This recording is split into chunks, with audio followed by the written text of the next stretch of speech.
Here you go. And here we go. Hello. Optimistic. Optimistic. Optimistic. It's gonna be good. Yay. Hi, Z. Hi, Kayla. And hello, Mike.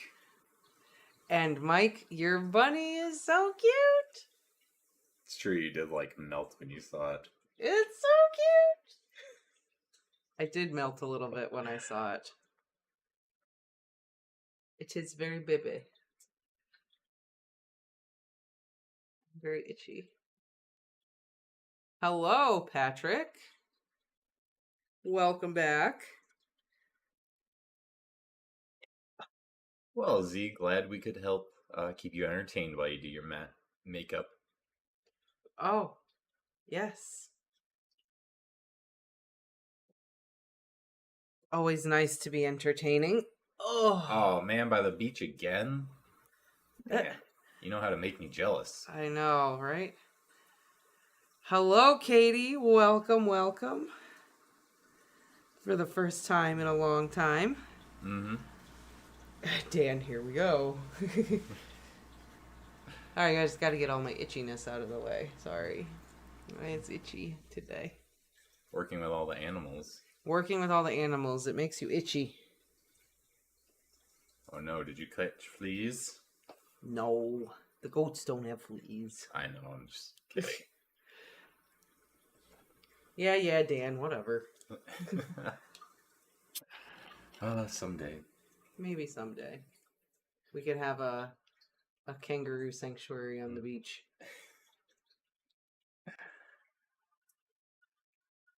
I mean, that'd be nice. Kangaroos running down the beach, definitely. Thank you, Mike. It is one of my favorite shows of all time.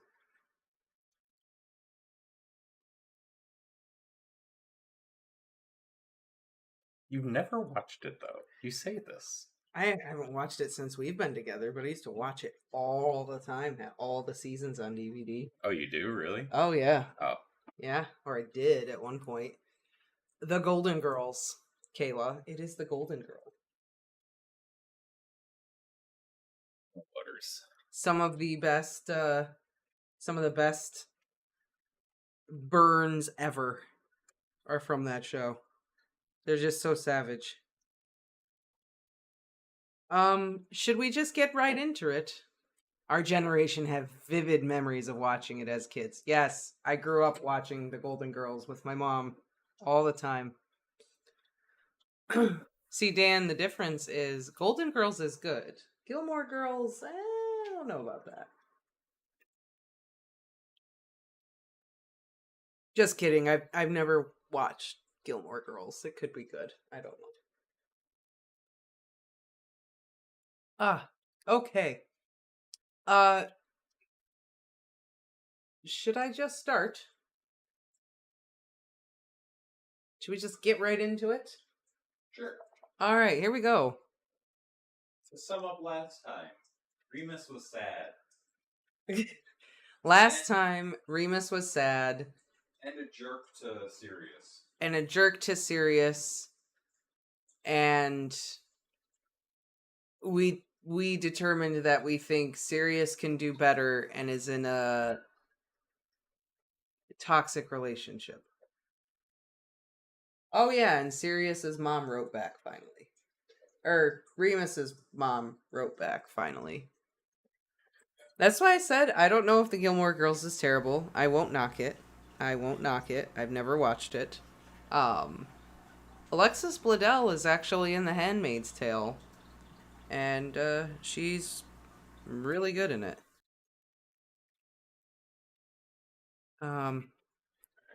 Got some tea, so hopefully after this chapter I'll wake up a little bit. All right, here we go.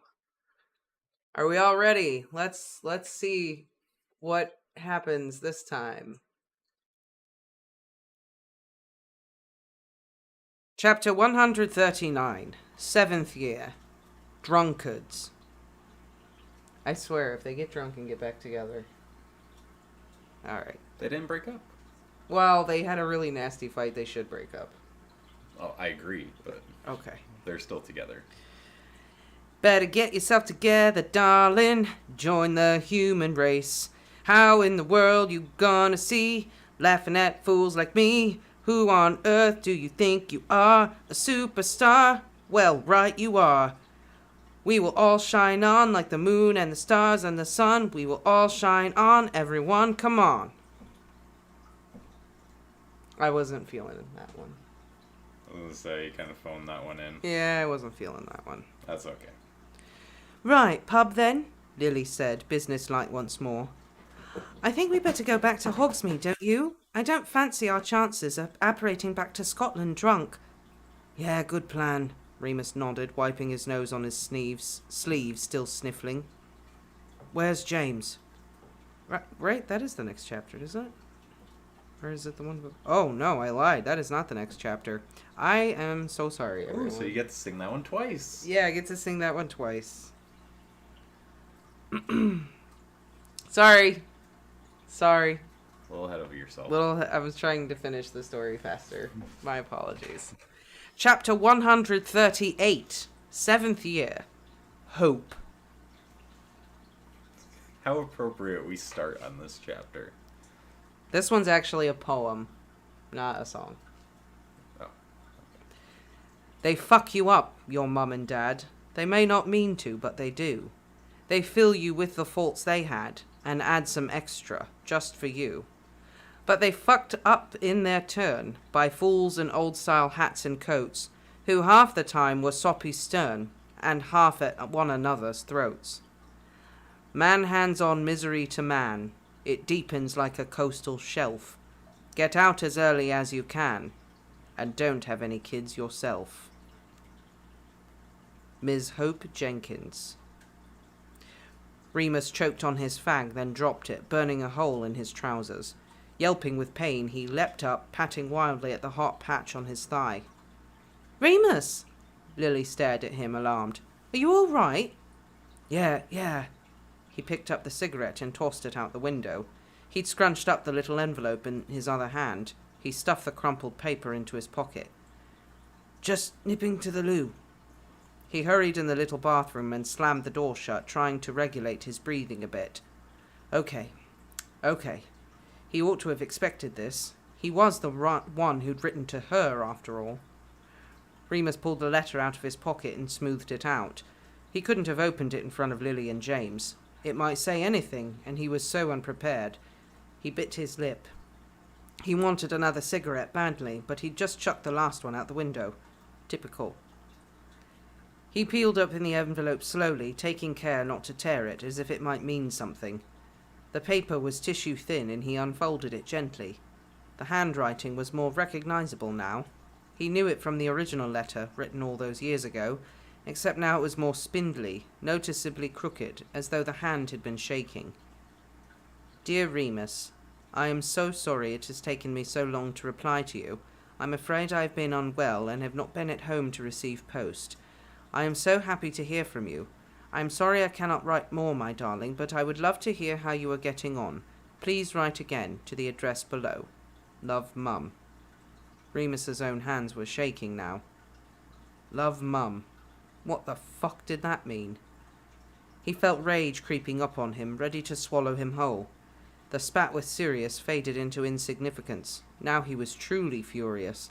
It was an anger that had lain dormant for a long time now, but had always been there, in the core of him. An anger that had no direction, no purpose, other than filling him up with red-hot mania. Maybe Greyback had put it there. Maybe Hope's abandonment had. Right now he didn't give a shit. Unable to control himself, he kicked the bathroom door. He kicked it so hard that he splintered the wood, cracking it right through. Fuck, he muttered. Ow. He hoped he hadn't broken a toe. Oh my God, Remus! Lily's voice sang out again. Sorry, he said, almost on instinct, as he wrenched his foot free from the door. He unlocked it.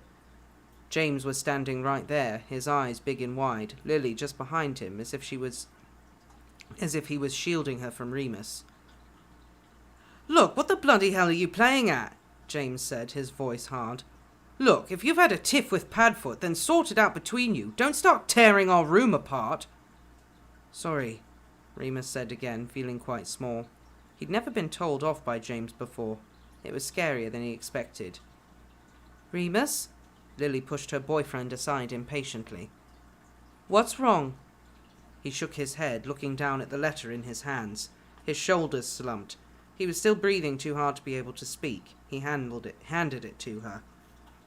Lily gave him a quizzical look, but took the paper from him. As she read it, her eyes grew bigger and her mouth dropped open. James read it over her shoulder, and soon their expressions matched.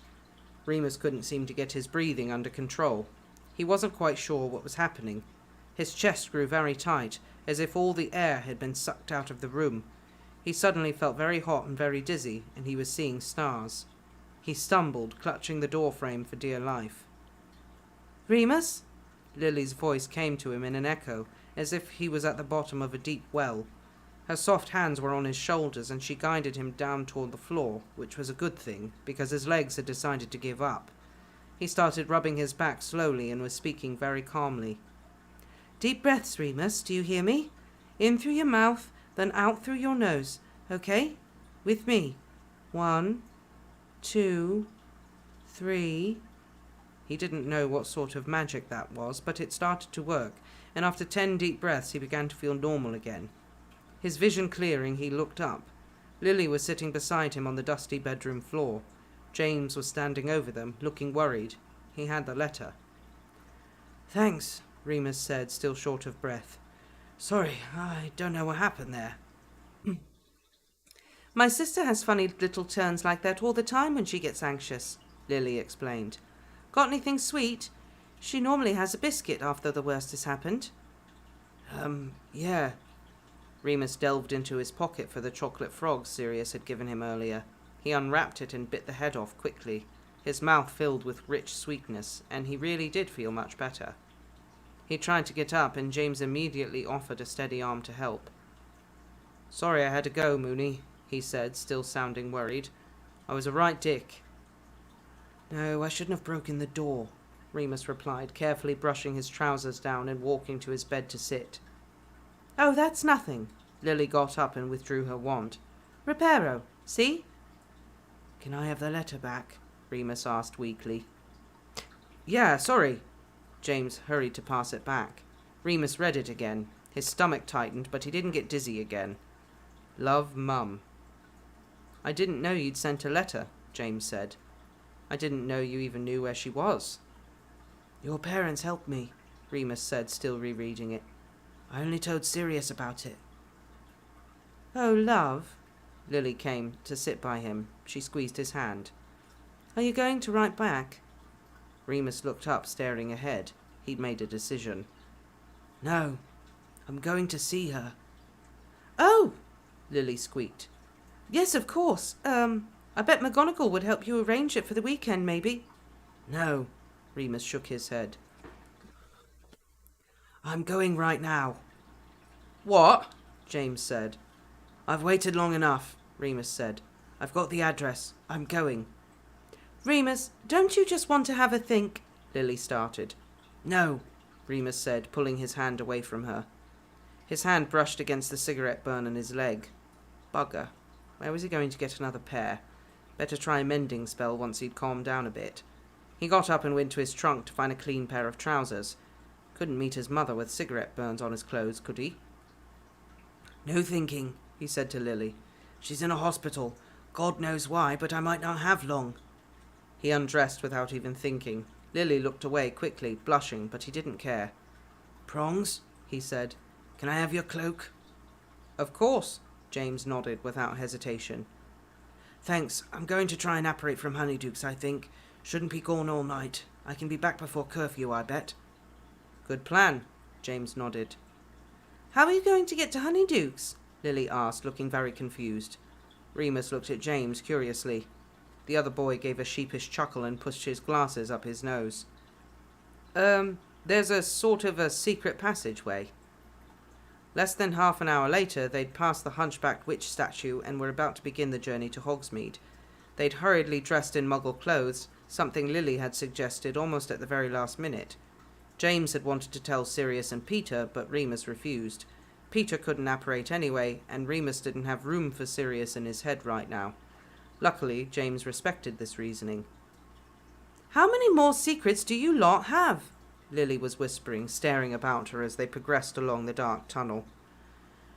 "Does she know about the map?" Remus asked innocently. "What map? Potter! What map?" They weren't really fighting. It was just part of the fun for Lily and James, all the bickering. They'd spent so many years doing it already, they just didn't know how to stop. Remus liked it. It kept his mind off everything. Because he'd calmed down now, and the rational thoughts were starting to creep in. Where are you going? Why would you think she wants to see you after all these years?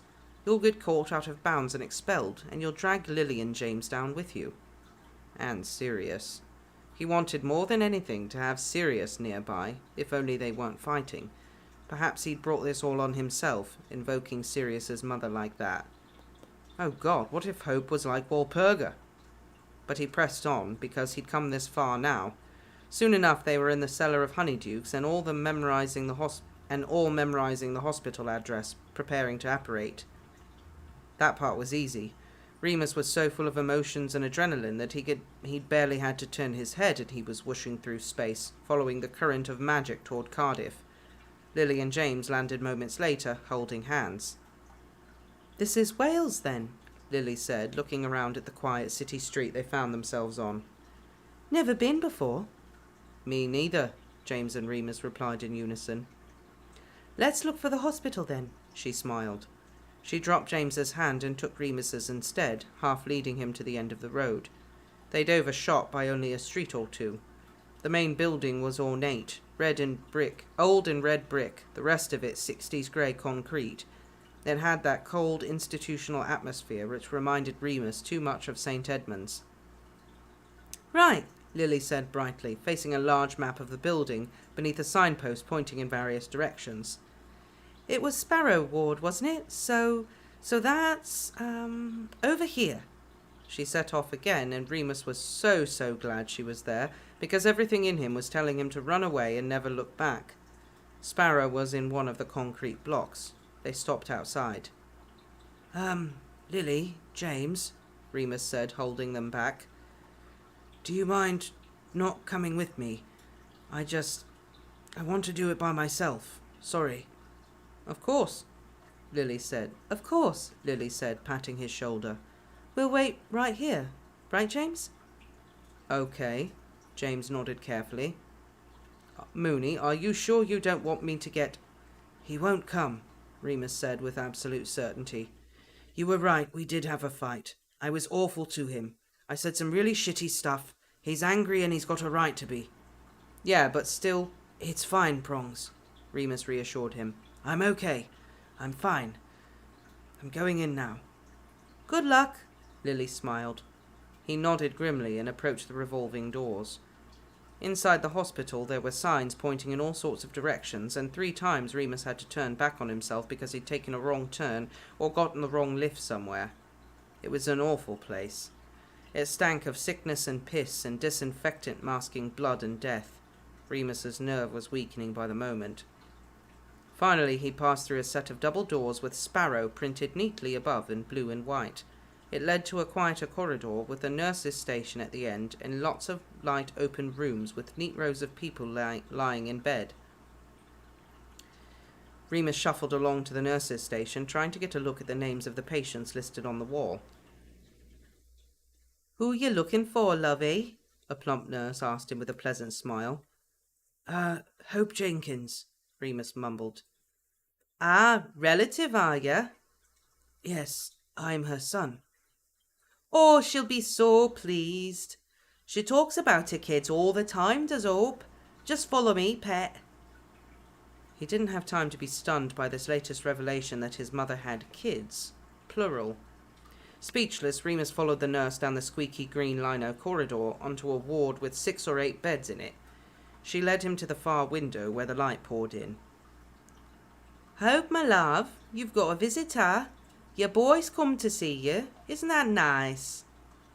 The nurse ushered him in, and he stood at the end of the bed, helplessly. The woman lying in the bed looked as though she'd been dozing, though she was propped up in a half-sitting position. She was blinking now, disorientated, disoriented and frowned slightly at the nurse. You do this every time. You get him stuck there. Who? She spoke in a quiet, hoarse voice, still confused, until her dark eyes landed on Remus. Her pale eyebrows shot up. Oh, she said.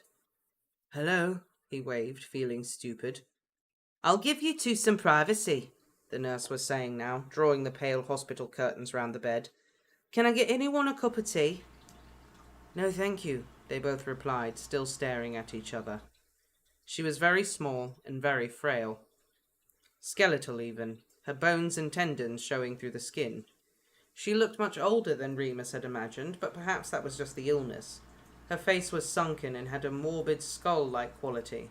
He remembered how lovely she'd looked in a photograph, and how pretty she might still be, if she was well. More alert now, her watery black eyes stared up at him with an almost greedy glint, as if she was absorbing every inch of his gangly frame. He stood still and let her. Oh, she whispered hoarsely, her eyes filled with tears. Oh, you look just like him. So this was his mother. He looked down at her and felt nothing at all. He cleared his throat. I got your letter. He didn't know what else to say. He wished he hadn't come at all. You didn't have to come, she replied softly. I didn't dare ask you to, but I did want to see you. I've wanted to see you for years. She closed her eyes and the tears ran tracks down her thin face. He bit his tongue. All sorts of foul, nasty things boiled in his throat, wanted to be spoken. But what use was it? She was clearly dying. He could smell it on her. Angry words would make no difference. She spoke again. You're at Hogwarts? Yeah, he nodded. Final year. He'd be so pleased. Lyle, your father. Silence again. Remus didn't want to look at her for too long. She looked so sad, so very weak and sick. Is there anything you want to ask me? Remus shrugged. This was more horrible than he could have imagined. She laughed softly. You won't hurt my feelings, you know. This might be your only chance. She swallowed when he still did not speak. All right, then. I'll just tell you. I'm sorry for what I did. I'm not proud. I loved your father more than... Well, I loved him with my whole heart. He was everything to me. I wish you could have just known him. When you were hurt and he died, I just didn't know what to do. I was so young. I was so alone. I hadn't known my own family in years, and I didn't even know the neighbours because Lyle said we had to keep things a secret. She was well. She recognised the accent now, the way she spoke his father's name in two gentle syllables. Lyle. He felt stupid for not realising, seeing as they were in Cardiff, but still, no one had ever told him she was Welsh. He supposed it wasn't pertinent information to anyone but him. Also, sorry for the terrible Welsh accent. Wasn't ready for it. Look, he said, it's fine, you don't have to explain. I've thought about you, she said desperately, every day. My boy, my poor little boy. Don't, he said, feeling uncomfortable, frightened even. It's okay, please don't. He sat down in the stiff-backed hospital chair next to her. He didn't reach for her or hold her hand. That felt like too much. I thought it was the best thing, she wept, the tears trickling down in the pillow she lay on. I couldn't have looked after you. You were too strong. Even when you were that small, I had to lock you up. You were so frightened, and you were crying for me, and I couldn't go in. He felt as if a heavy block of ice had settled in the pit of his stomach. He just wanted her to stop talking. He didn't want to hear this. You did everything. You did the right thing, he said. You did. You did everything you could. I never blamed you. That was true. He'd blamed his father over and over in his head, hated him fiercely for years, but he had somehow felt more sympathy for his mother, a muggle who was left just as much at sea by Lyle's death as he was. Does it still happen? She asked, her eyes big. They were the same greeny brown as his own. He nodded. It's not as bad, he lied. I have help. It's safer. She looked relieved, which made him happy. And school? I bet you're as clever as your dad. I like school, he said. I do pretty well. He wasn't sure what else to say about it. I have his wand, Lyle's. She smiled, paper white, thin, stretching over a hollow face like a skull. And do you have someone in your life looking after you? He thought of Lily and James, and Peter and Grant, and Madame Pomfrey, and Mary and Marlene, and even Professor McGonagall, and Sirius. Yeah, I do. I have friends. He glanced at the record player on a bedside table and the little pile of records on the chair. The Beatles, Cliff Richard, the Kinks. Are these yours? He asked, genuinely curious for the first time. Oh, yes, she nodded. Love a bit of a dance, I do. Lyle was the reader, but I'm happiest with a nice pop song. He used to tease me. Her accent was lovely, a sweet, friendly up and down. He was glad she wasn't posh. He'd hoped he didn't sound too common for her. I like music too, he said softly.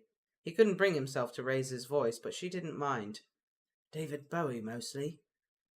You must take after me, she said sleepily, still smiling. My bouncy little boy. I used to let you down on the rug while I did the housework and play me records, and you'd just jump around in your bottom and wriggle like you were dancing. Love Me Do was playing on the radio when you took your first steps. She'd grown tearful saying all this. Her eyes had welled up. I think I remember, he said quickly. It was a lie, but it would make her happy. He didn't want her to be this sad, not for his sake. Without thinking, he reached out and took her hand gently, as if she might shatter. It was a very little hand. She was a very little woman. I love the Beatles, he said. Always have. She beamed. Even through the hollow cheeks and dark eyes of her illness, she had a lovely smile. Hope squeezed her son's hand and smiled up at him, and they were comfortable like that for quite some time. Remus felt the stirring of something toward her, something warm and old and familiar. Eventually he offered to put some music on for her. Oh, the player's broken, she replied. Really? Let me see. Remus fumbled in his pocket for his wand and gave the black wooden box a tap. He did it without letting go of her hand, and she made a small sound of delight and pride, seeing him use magic. The record began to turn, and the sound which came out was clear and lovely. It was a Fairport Convention record. Remus had never bothered with them much before, too hippie for him. But she smiled as Sandy Denny's lark-song voice began to fill the room, so he listened. Across the evening sky all the birds are leaving, but how can they know it's time for them to go? Before the winter fire I will still be dreaming. I have no thought of time, for who knows where the time goes? Who knows where the time goes? They both sat listening quietly to the music, and Remus saw that he got some of his shyness from her, maybe. She never held eye contact for too long and never pushed him into talking. Remus had a sense that they could sit in contented silence like that for hours and understand each other just as well as if they'd done nothing but talk. In a little while the nurse came back. It was already after visiting hours, she said, and Matron would be on her case. Remus didn't want to go, and Hope didn't want him to leave. Will you come back? She pleaded, turning weepy again. I will, he promised. As soon as I can, I will. She pulled his hand to her lips. She was very weak, but he let her. She kissed his scarred knuckles. I love you, my darling. Something inside him broke when he realized he couldn't say it back. He didn't know how to say it and mean it. "I'll see you soon," he promised again, hoping she didn't mind too much. He left the room in a daze, and it was a miracle he managed to get out of the hospital at all. It must have taken twice as long as it took him to get in. Outside, it was growing dark. Lily was sitting on a bench with a big black dog at her side. She stood up, the streetlight behind illuminating her hair, seeming to set it alight, a halogen halo. "All right, Moony?" she asked, eyes serious. He shrugged, speechless. Instantly, Lily stepped forward and wound her arms round his waist, laying her head against his chest and squeezing. He wrapped his arms round her gratefully and hugged her back, bowing his head to inhale the lovely apple skin smell of her. He was crying and Sirius was right there, but he didn't care. He just let Lily keep squeezing him, feeling as if she were holding him together. He could hear Padfoot whining and panting. Finally, he broke away, rubbing his eyes. "Sorry," he said bashfully. "Don't be stupid." She squeezed his arm, her own sea-green eyes shimmering. "Want to go home?" "Actually," Remus sniffed, "I want to get really, really pissed." Padfoot barked. Wait, when did Sirius get there?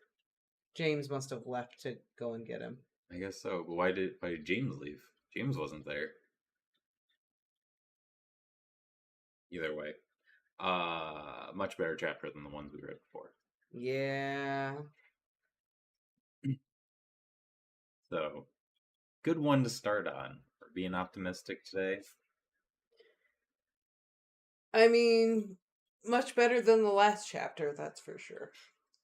And also, hello everyone who joined us during that chapter. Brandon, Melanie, and Maddie, welcome.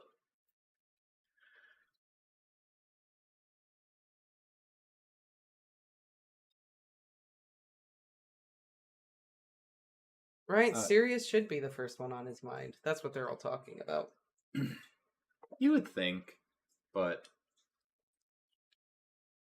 Even when you're fighting, yeah. Like Katie said, even if they're fighting, that's still the first person that's on your mind. I think even more so if you're fighting would be. Right? Even more so. You'd be like, I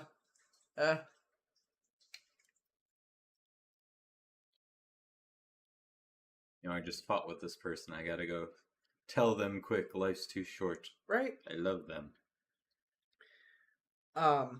I am also proud of James for telling Remus what the fuck for kicking in the door.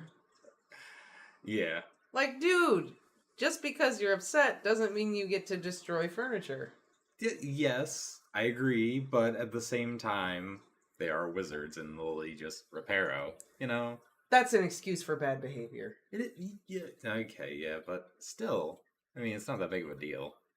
Yeah, but you don't break stuff when you're angry. Come on. No. 5-year-olds do that. Well, we haven't known Remus to be the most mature individual Yeah, in the obviously. past few chapters. Obviously.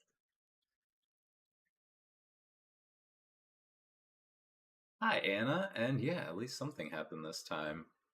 Yeah. There wasn't just sadness. Sirius tries to help him. Yeah. Remus tells Sirius off, feels bad, and then they have a mushy moment. Dan, unlike Harry destroying Dumbledore's office, Remus does this repeatedly all the time. He's always angry and depressed and all of that. Plus, Harry was 15, Remus is 17. But it is kind of within character for Remus. It is. He's always had this kind of anger streak. Yeah, I know, it's obnoxious. Yeah, but... Mm-hmm. So what'd you think of his mom?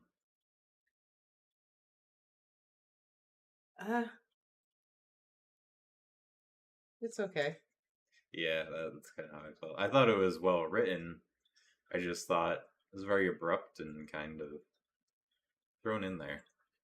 I feel like it was well written, but I'm also like, oh, you're gonna meet your mom. Oh, of course she's dying. Well, yeah. It just was like, oh, of course she's dying. And she's trying to make amends or well, no, he wrote to her, didn't he? And I mean, I feel for his mom too. Like, she was a muggle dealing with a werewolf. Yeah, Like, he didn't know. like wizards can't deal with werewolves. Yeah. Let alone, like, I'm just glad that it didn't read with like Remus angry at her or anything. Oh Like, my god, yeah. why would you do that? Yeah, I'm glad that didn't happen. Why would you give me away? I'm glad Remus was like understanding Yeah. with his mom. Katie makes a good point. Also, Harry destroying Dumbledore's office, he had a Dark Lord possessing part of his soul in there. Remus kind of does. No, it's not the same a werewolf thing. possessing his No, soul. it's not the same thing. He has a piece of grayback in him. No, it's not the same thing. Don't even. Oh man, what if it was the same thing though? What if Harry like turned into a big were snake like once a month in the books? Oh my god. He just turned into like a basilisk on the full moon. Then he probably would have been behind all the attacks. That's like that should be like the Harry Potter horror fan fiction. Katie also makes a good point. For Harry, it's 24/7. For Remus, it's 12 times a year. Yeah. Harry can't turn the Horcrux off. No. But you get no. There's no. I'll defend Harry wholeheartedly every time. But yeah, Remus did handle it well. He did handle it well. Yeah. In stark contrast to how he just handled the other situation.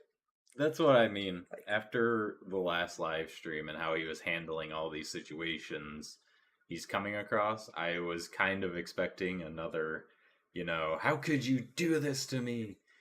How could you just leave me? Yeah. Yada yada. But I thought it was, we're back on course. Hopefully.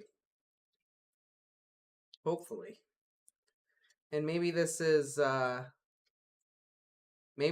why what Harry says to him in book 7 is so poignant. Because Remus is like mad at his mom and all of that stuff, but then he was going to go ahead and do the exact same thing to his son. Yeah. And his son was not a werewolf. Or whether he didn't know he was a werewolf or not. He was going to run away too. That's true. This whole aspect of the story going against canon actually makes that later scene a lot worse. Yeah, it does. This makes that scene in 7 awful. Yeah. I don't know. It was an alright chapter. It was okay. It was an alright chapter. I'm just saying, like, I'm glad it's not more of the same. We're back on track. Yeah, fair enough. Speaking from a mom's point of view, I think Hope could have done more for Remus. Her words of love feel a bit empty. Hope I am not too harsh here. I think that comes with the fact that she's dying. Probably. Because, you're dying, you're going to say, who knows what you're going to say. Yeah. Either to make yourself feel better, like for redemption's sake in your life or whatever, but I think that goes back to the kind of rush part, Yeah. If like he found her and then like they started talking and she was fine and she's was like attempting or maybe they like wrote letters back and forth for a while or something. Yeah. And then they met for coffee and it was like okay. And then a couple of years after, then she gets sick. Yeah. Be more devastating that way too, because like you find your mom, you finally start having a relationship with her, and then she gets sick, like ill. This was very. I don't necessarily say. It was a bit cliche. It was, I think it was just like how fast it happened. That I agree. I think it sounded a little wasn't that genuine. Yeah.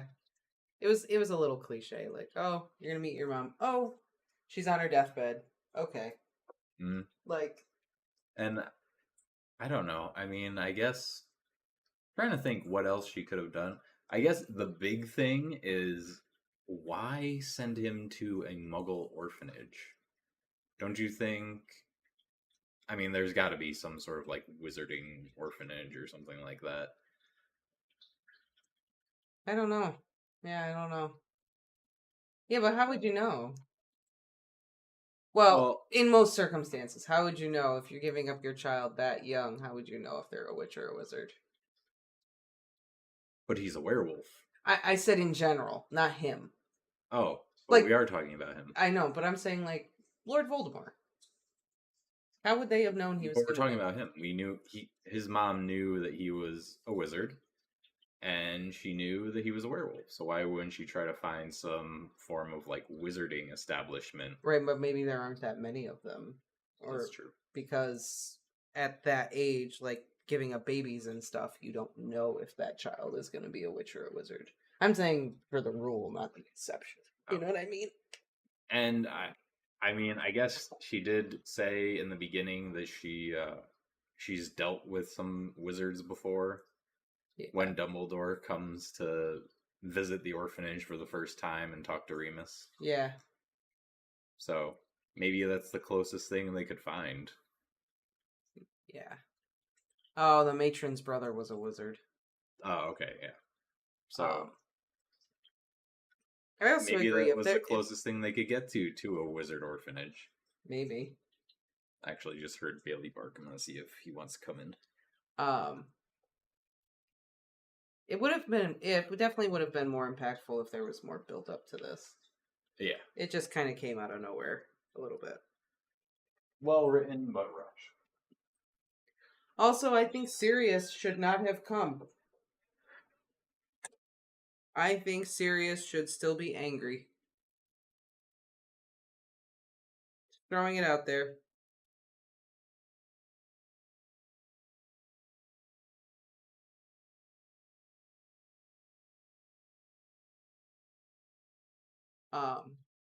Yeah, I don't know about wizard and witch orphanages.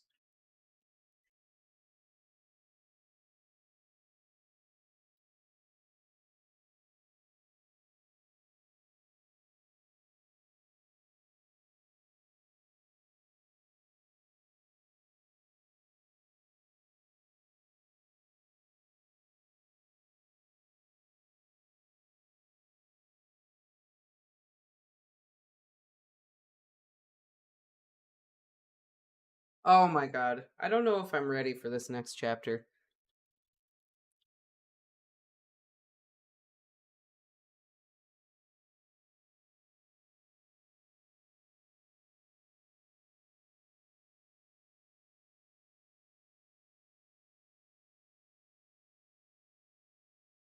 I don't know if I can handle it, guys. We'll see. Alright. Are we ready for the next one? What's the next chapter called? The one I started before, Drunkards. Oh, yeah, that's right. I forgot we had a little hiccup. Confusion, yes. A little skip. Yeah. Alright, are we ready? I skimmed ahead. You know, that could have been all those chapters we had with Remus and Sirius going back and forth could have been him and his mom going back and forth in letters. It's true. Alright, are we ready?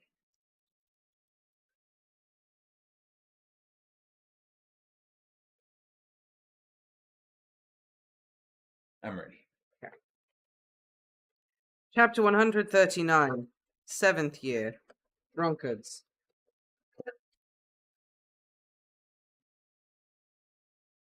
Better get yourself together, darling, join the human race. How in the world you gonna see, laughing at fools like me? Who on earth do you think you are, a superstar? Well, right you are. Well, we'll all shine on, like the moon and the stars and the sun. We'll all shine on, everyone come on. Is that better? Now you're getting into it. Yeah, that was better, right? You've woken up the voice. Yep. You have the voice.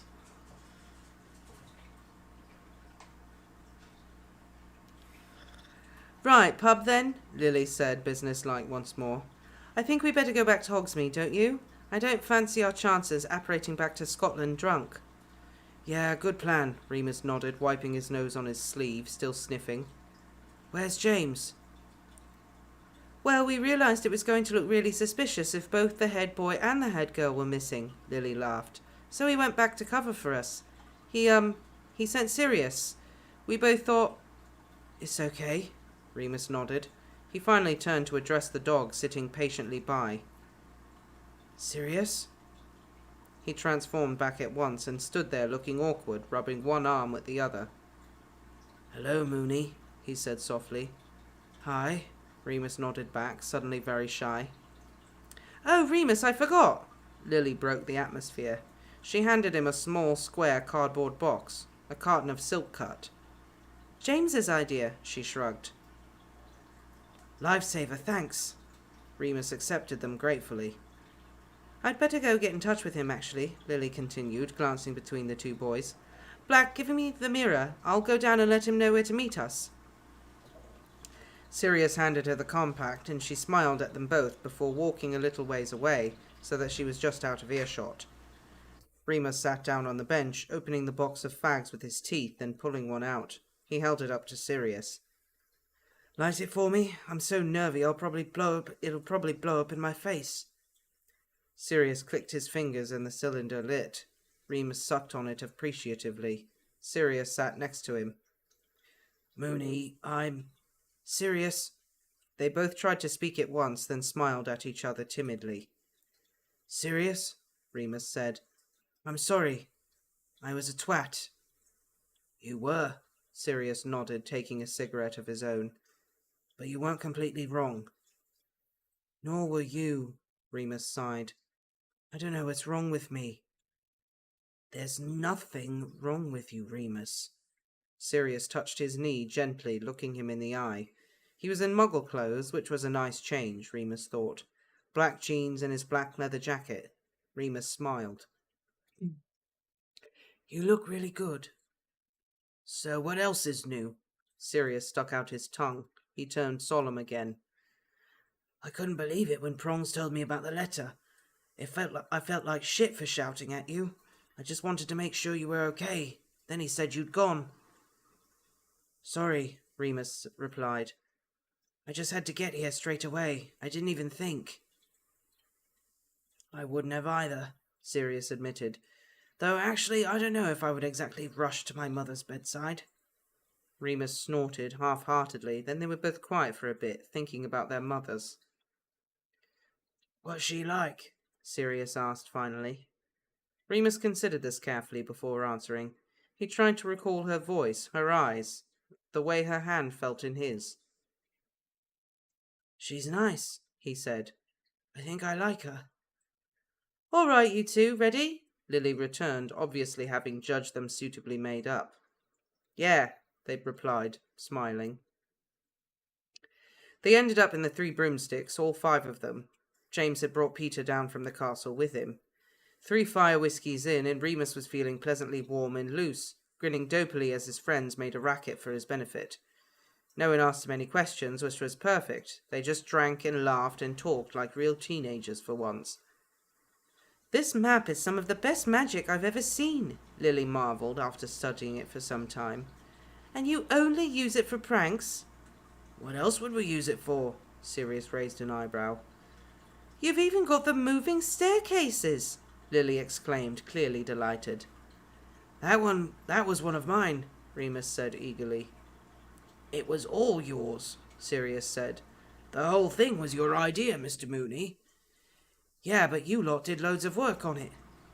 What are you going to do with it at the end of the year? The 4 boys looked at each other with a note of sadness. The map would no longer be useful to them if they weren't at Hogwarts. Moony, Wormtail, Padfoot and Prongs would no longer be Hogwarts' premier mischief makers. James shrugged. Pass it on, I suppose? Maybe to someone in the cooperative? Remus hated that idea and finished his fourth drink. Rosmerta, Sirius called out, raising a hand. Another round, darling. Right you are, my love, she called back. Flirt. Flirt? Remus nudged him under the table. I'm trying to get you drunk, Sirius replied piously, as requested. I am already drunk, Lily slurred, blinking hard. I don't know how I'm going to walk back to school. I'll carry you, James said valiantly, though he was clearly starting to get a bit wobbly himself. I don't want it to be over, Peter said morosely. Calm down, Wormy, we're not going back yet, Sirius said as Rosmerta appeared with a tray of drinks. Remus grabbed another fire whiskey and knocked it back. He liked the burn. It felt like it was working. I don't mean tonight, Peter said, clumsily slamming his chubby fist on the table. I mean school. I mean everything. School isn't everything, Lily patted him gently. No, he sighed. But it's all going to change, isn't it? We won't see each other all the time. We'll all have jobs. Speak for yourself, Sirius laughed. Some of us are independently wealthy. Anyway, of course we'll see each other every day, idiot. We're all moving in together. Lily and James looked at each other, suddenly sober. Sirius's eyes narrowed. What? Mate, James said awkwardly. Lily and I have been talking about maybe getting a flat together after the summer. Yeah, Sirius nodded. We'll all move in and... Padfoot, Remus touched his knee. He means just the two of them. What? Why? Let's not talk about this now, Lily said hurriedly. Nothing's decided. But everyone could see that it was. What about this prank then? James said, still eyeing Sirius. What are we going to do if no one comes up with anything good? We will, Remus said. There's time. Is it just me, or is the mass levitation idea starting to sound good? Oh God, you are drunk, Sirius smirked. How the fuck are we supposed to levitate 200 students? And why would we? Be funny, Remus shrugged, then giggled. Everything seemed like it would be funny right then. There are enough of us, James said. If everyone concentrates, we could easily levitate them all. And do what with them? Practical jokes need a practical element, Sirius insisted. Everyone else burst out laughing at him. He shook his head disdainfully and took a swig of his butterbeer. You're not drinking? Remus said suddenly. No. Sirius looked down self-consciously. Thought someone better stay responsible enough to get you lot back in one piece. Ah, Lily grinned dopily. You do care, Black. You're all soft and sensitive, really, aren't you? I don't want anyone expelled before we can get this prank off the ground. Off the ground? So you agree with the levitation idea? James cackled. Oh, for goodness sake. Sirius rolled his eyes. At least once a stream, it always has happened. I'm going to the loo. He got up and left them laughing. Remus took the opportunity to pop out for a cigarette. He could have smoked in the pub and thought that Lily and James might let him get away with it, but he wanted a minute to himself. Outside was nice and cool, the air felt clean. He lit up and started puffing away, wrapping his arms around himself against the chill. He was really drunk. He had to lean against the wall just to stay up. It was nice. He didn't have to worry about anything if he was drunk. No one would expect him to. He leaned his back against the wall, catching sight of the pale crescent moon glowing through the scudding clouds. He thought of Livia, as he often did when he saw the moon, and Castor. He thought about their warning and how it had been so meaningless in the end. Why was that? Remus's whiskey-addled mind hit on something he hadn't thought about before, but as soon as it was there, it was gone again. He shook his head dazedly. All right. Sirius came out and joined him. Remus nodded, smiling widely. Pisshead. Oi! Remus shot back playfully. I can hold my drink, thank you very much, unlike some. Oh yeah? Sirius humoured him, leaning against the wall too. He took Remus's hand and laced their fingers together. Yeah, Remus nodded emphatically. Remember my 15th? You and Pete got so wankered you threw up in the tunnel. Godric, how could I forget? Sirius laughed. Horrific. Nah, Remus sighed happily, squeezing Sirius's fingers. It was nice. You fell asleep on my shoulder and told me I was magic. Did I? You did. That sounds nice. I must have been very drunk, Sirius laughed. Not that I don't think you're magic, Moony. Remus's mind had drifted, though. His cigarette had gone out and he dropped it. Wish I could say stuff like that. Like what? Sirius frowned. Nice stuff. You say lots of nice stuff, Moony. Remus shook his head, frowning. It was no good. Need another drink. Okay, come on then. Inside, Peter was half asleep, propped up on his elbow, and Lily was sitting in James's lap. She seemed to be trying to locate his tonsils with her tongue. Bloody hell, Sirius groaned. Give it a rest, you two. Remus sniggered, finishing the last of his whiskey. That was better. You can talk. Lily poked her pink tongue out at him. Marlene told me she caught you two snogging in the corridor the other night. So what if she did? Sirius replied primly. It was private enough until she showed up. Christopher was there, Remus put in. Lily laughed and pointed at Sirius. Ha! Exhibitionist! She's right, Remus nodded drunkenly. You are. Remember I caught you with Mary all the time when I was a prefect? Oh, well, that was Mary. You know what Mary's like. Remus, Lily said, still giggling and quite pink in the face now. You won't believe what Mary told me about you last year. What? It was before you came out, so you'd think she'd admit it was made up by now. But she told me and Marlene that you and she, you know... Made sweet heterosexual love, Sirius supplied, barely stifling his own laughter now. Oh, Remus said. Yeah, that's true, actually. What? Lily stared at him, her mouth open. Ages ago. Last year, actually, Sirius corrected. It's fine, Lily. He only did it to make me jealous. Arrogant prick, Remus snorted. Peter began to snore. James looked at him, then at his pocket watch. Reckon we'd better head back soon? Remus insisted on not only finishing his drink, but everyone else's before they left. He wanted to be good and drunk, so that way he'd fall straight to sleep without any of the intrusive thoughts that had been plaguing him since Marlene's return. Plus, he wasn't going to tell Sirius. Though he wasn't going to tell Sirius, his hip didn't hurt as much with all that liquor in his blood. James was true to his word and gave Lily a piggyback all the way to Honeydukes. Remus looked at Sirius with a quirked eyebrow. The other boy laughed. I'll levitate you if you want, but I'm not carrying you. Who says romance is dead? Peter yawned, rubbing his eyes and trailing alongside him. By the time they were descending the steps into the cellar of the sweet shop, Remus was feeling a lot less cheerful about the whole thing. Perhaps the last few whiskies had been a bad idea. His head was starting to throb painfully and his vision was swimming. His limbs felt heavy, and as they sank into the darkness of the tunnel, he quite fancied just curling up to sleep right there. No one will miss us, he mumbled as Sirius gently pulled him along. It's a weekend tomorrow. I don't really think you'll be happy waking up here, Moony, Sirius chided gently.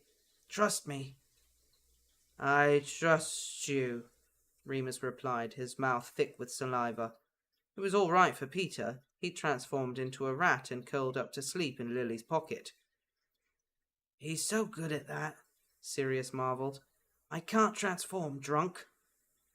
I can, James said excitedly, and promptly did, much to Lily's fright. Jesus Christ, she breathed. I'm never going to get used to that. Prongs bowed his antlered head and lowered to one knee, allowing Lily to climb onto his back. She gripped his neck, grinning, and whooped as James set off clattering down the tunnel at a gap. Remus and Sirius stared after them as they vanished into the darkness. Charming, Sirius huffed. Why aren't you a more useful animal? Remus grumbled, leaning heavily against him. It's not like we get to choose. Remus groaned. I'm gonna be sick. Over there then. Sirius grabbed him by the shoulders and turned him round just in time. Luckily Remus hadn't eaten much that day, but it still felt horrible. His gut contracted painfully and he retched until his... Retched until what? I don't know why that was so funny. He retched until his eyes bulged and he thought he'd choke. His eyes were stinging with tears when he finally came up for air. He rubbed them away quickly. Sirius handed him a goblet of cold water. Where'd you get that? Remus spluttered, wiping his mouth. Keep it on me for full moons, Sirius shrugged. Weightlessness charm. Must have left it in my pocket. Oi, just sip it or you'll chuck it up again. Remus obeyed. He washed his mouth out and spat. Sorry, he said weakly. That's disgusting. Call it payback for your 15th, Sirius laughed. Come on, shall we keep going? Remus nodded, a hand on Sirius's shoulder to keep himself steady. Shouldn't have got so drunk, he mumbled. You deserved it, Sirius replied blasé. After the day you've had, or the week you've had. I was a prick. Remus was getting melancholy now, feeling sorry for himself. Sirius wasn't having any of it. Enough of that now, we've talked about it. I am a prick, though. No, you're lovely, Sirius insisted. I don't have any feelings, Remus moped. What are you on about? Of course you've got feelings. Look, we're nearly there now. Oh, those bastards have gone off without us. Hey, do you reckon Prongs figured out how to change back? She told me she loves me, Remus said, his forehead on Sirius's shoulder. What? Who? Oh, right. Sirius stopped to check. He was okay. He tried to be comforting. Well, that's good, isn't it? Nice to hear that. I didn't say it back. Oh, Mooney, that's to be expected. Doesn't mean you haven't got feelings. I know you've got your heart set on being a monster, but I'm sorry to tell you that you're not. Couldn't say it, Remus insisted, his voice muffled. I don't think I could say it to anyone, even if I want to. Sirius went very quiet and very still for a while. They were at the entrance of the tunnel now. In a few moments they'd be back inside the castle. Sirius gave Remus a quick hug, stroking his hair gently. He pulled away and held his hand tightly. That's okay, Remus, he whispered, even though they were alone. That's okay, because it's not something you say. It's something you do, right? Right, Remus nodded, tearful and drunk, but somewhat placated. Good, Sirius smiled again. Now, let's get you to bed, eh? Remus agreed, just as Sirius was pushing the statue of the humpback witch aside. Remus touched his arm. Sirius? Yeah? You're magic. Oh, I thought he was going to say, I love you. No. Hi, Dragon Fruit. Welcome to the channel. Always nice to see first-time chatters.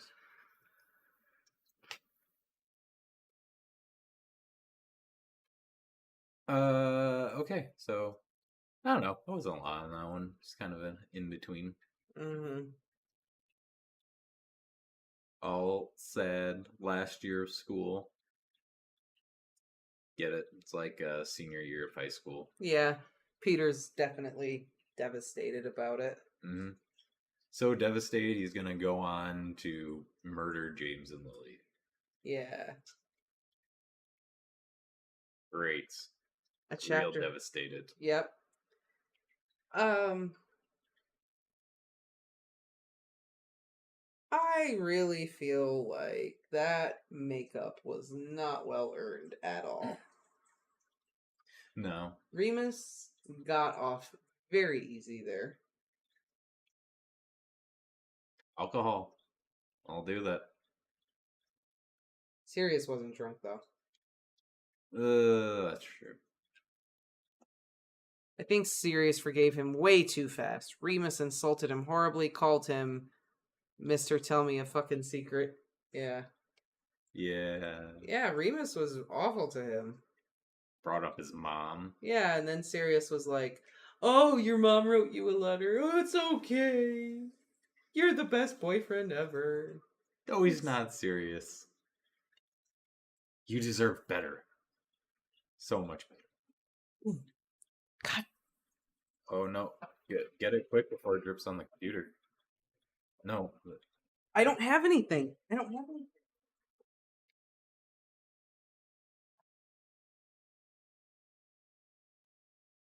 It's not going to drip on the computer.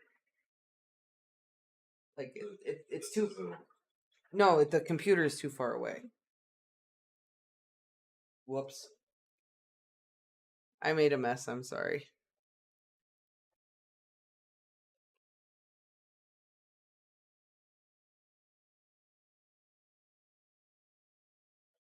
Here, this is what... I just... Yeah, I don't know. Uh-oh.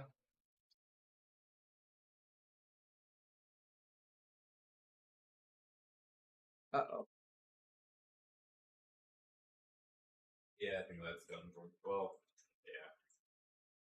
What is this? It's a USB hub. Oh.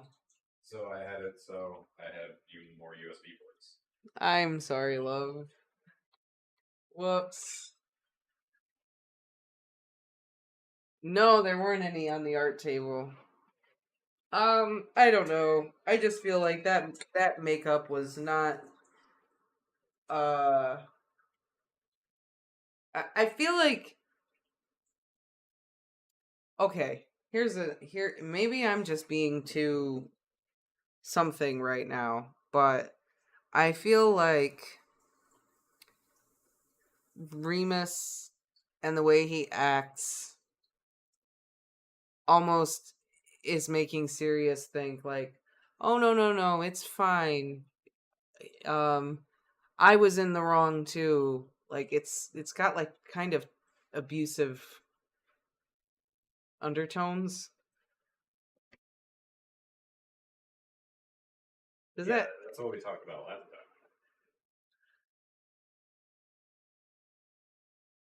I just mean even when they're like forgiving each other, even I mean, this chapter. I guess you could infer that, but I'd say a lot of it is due to alcohol. last time it was very obvious. Yeah. And also, just coming from Sirius's point of view, it's not worth arguing with someone who's drunk. No. That's another thing. Just, yeah, sure, whatever. Keep the good vibes, and then you can discuss it in the morning. Yeah. But like when they first forgave each other, like neither one of them were drunk. Sirius was just like, oh, this thing with your mom, I forgive you. It's okay. No, yeah, but... And Remus was like, I was terrible. And Sirius was like, well, I was kind of terrible too. Yeah, Sirius puts up with way more than Remus does. Like, it just, there's no balance there. I am getting a headache, though, so I need to take some ibuprofen real quick before we read the next one. What's the next chapter called? Brilliant Ideas. Prank. They're gonna plan their next prank. I thought they planned it. I thought they were gonna levitate. Well, I think maybe they're gonna figure out what to do with them once they levitate them. Because remember, Sirius was like, okay, we levitate them, and then what? What's next? That's it. You just leave them there. Like a bunch of balloons floating away on the breeze. Oh, See how much you've really learned at Hogwarts. This this is your graduation. If you can figure out how to get down.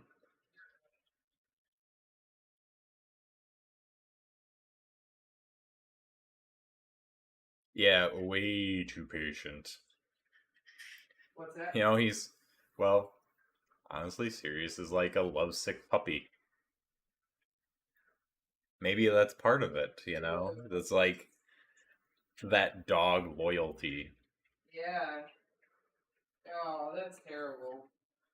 And yeah, Maddie G made a good point. She's like, Sirius is going from this terrible relationship to then spending 12 years with the Dementors. This is terrible.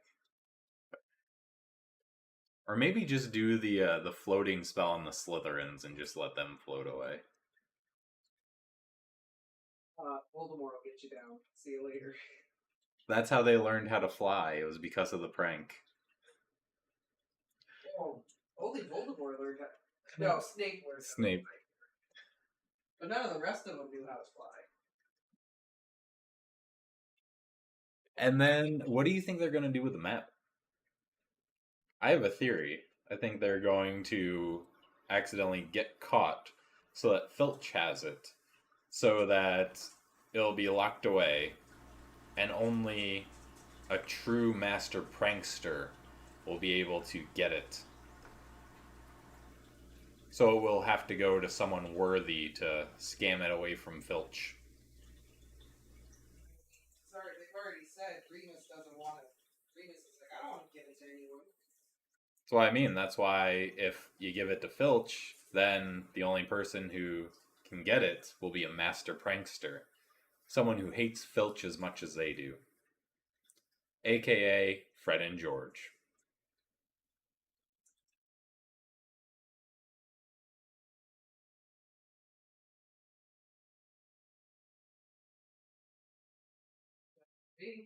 The map is like Jumanji, yeah.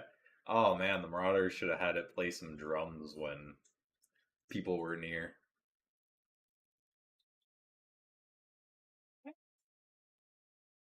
Canon standpoint, I'm also just like, when Sirius says, oh no, the map was all your idea, I'm just like, ugh. Yo, Sirius, stop it. Just stop it. That was a team effort. Well, it was Remus's thing. I know, that was but actually his thing. yeah, but I don't know. I'm just not in that kind of mood right now. Maybe I'm just like, ugh, Sirius, know, just stop. That just that was it was the map was Remus's thing. He was going around. I know he was doing it in the story and stuff. I know. We don't know when Filch confiscates the map, but I'm assuming it'll have to be at some point. Mm-hmm. So I mean, they might, have it confiscated on purpose. It's like locked away, like the Holy Grail. That okay? And only the chosen one, the truly worthy one, can acquire it. Maybe. And that's pretty rough. Azkaban is better than being in a relationship with Remus. Mm. I mean, yeah, kind of the same at this point. Yeah, it kind of is. There's no joy in this relationship right now at all. All right. Unless there's alcohol involved. Because now it's okay. Yeah, apparently. Now that they're drunk. Well, Remus is drunk. Anna thinks that maybe Peter will just lose it. That would actually be great, too. That would be pretty great. Maybe that's what finally pushes Peter away. He loses the map and they all freak out on him. Right. You did what, Peter? You are useless. Go curl up in someone's pocket and take a nap. I do feel like it's awesome that they give credit to Peter for being the best at transforming. Yeah. I was like, yeah, he really is, isn't he? Mm-hmm. Do you think Peter ever came out of his animagus form? Like when all the Weasleys were asleep? Yeah. Or do you think he was just an animagus for, 13 years, 12 years. I have a very funny mental image in my head of him turning into himself and then going down and raiding their kitchen at like 2 a.m. Well, it'd be easier to do that as Scabbers, though. Well, creep downstairs, and then once you're in the kitchen, turn into a person and then raid the fridge. Yeah, but I don't know. Rats are pretty good at getting into things. That video of the rat in New York City just dragging a slice of pizza. That's him at midnight, just in the Weasley's kitchen, dragging a piece of pizza upstairs. That's canon now in my head. I like it. I'm wondering, to transform, do they need a wand?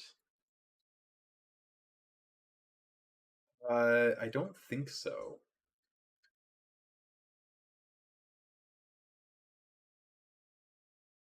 I mean, you never see them with their wand out.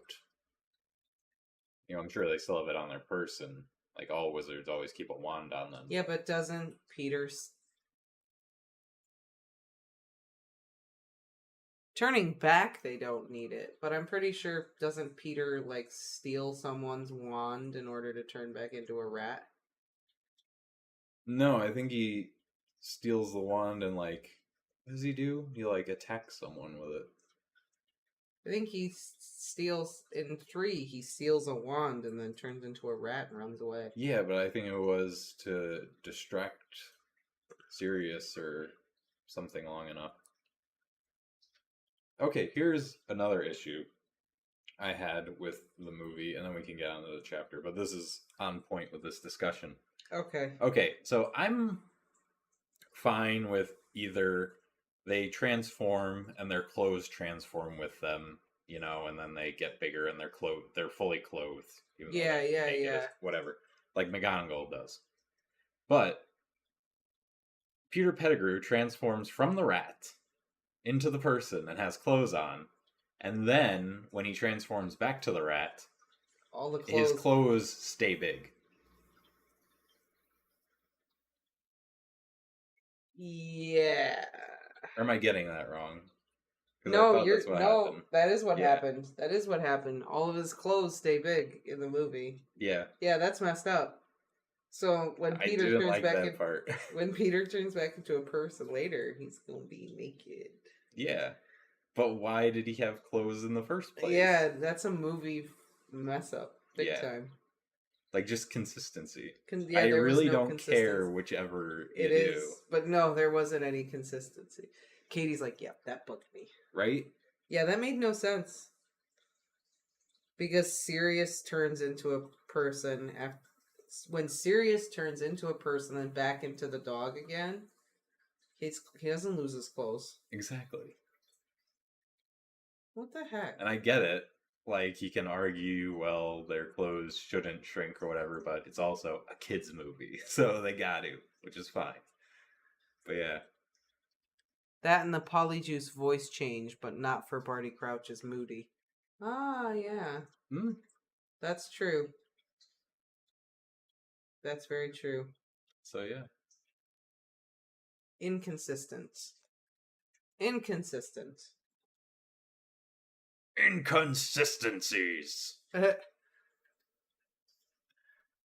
Dan is trying to justify the movies. Don't. Stop it. They fucked up. No, I don't think so. Yeah, I don't think so. Rita Skeeter does it. Sirius does it. McGonagall does it. Like, they're all animagi. And apparently he's the best at turning into an animagus. Right. I know this isn't canon, but this is what brought it up, so we're rolling with it. All the other animagi do it and keep their clothes and whatever else. So no, we're not justifying the fact that Peter didn't take his clothes with him on that second transformation. They went for visuals and nothing else. No consistency.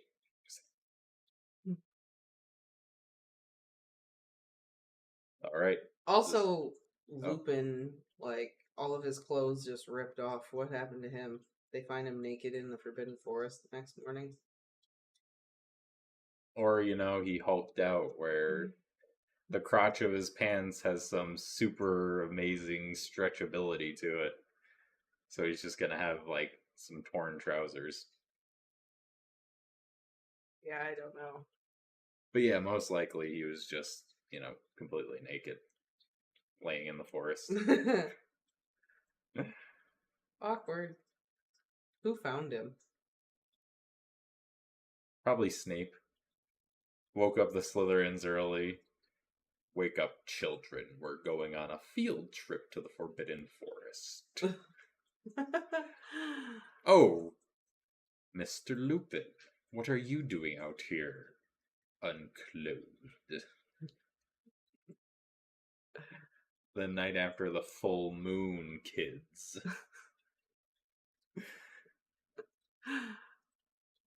That'd be great. That'd be absolutely great. Scarred for life. I know this is completely off topic, but this is the first time I've caught you live. I've listened to most of your Potter readings. Would you please consider doing Fantastic Beasts next? Well, Fantastic Beasts is not a series of books. It's only one book, and it is a textbook. I can read it sometime. Maybe you were talking about doing, you're doing like that collage. The art collage. Maybe you should do a Fantastic Beasts collage. Oh, chart? Yeah. I should. They don't give sizes of the animals in that book, though. I don't think. I'm sure you could find it on a wiki or something. Probably. Because now that Hogwarts Legacy is releasing, and they're including all of those, not to mention the Fantastic Beasts movies. That's true. They had to scale them in some way, so there's definitely going to be, whether it's official, stats, or just people analyzing the movies based on the actor's height and going off the other animals, they're going to have how large the animal is, the dimensions.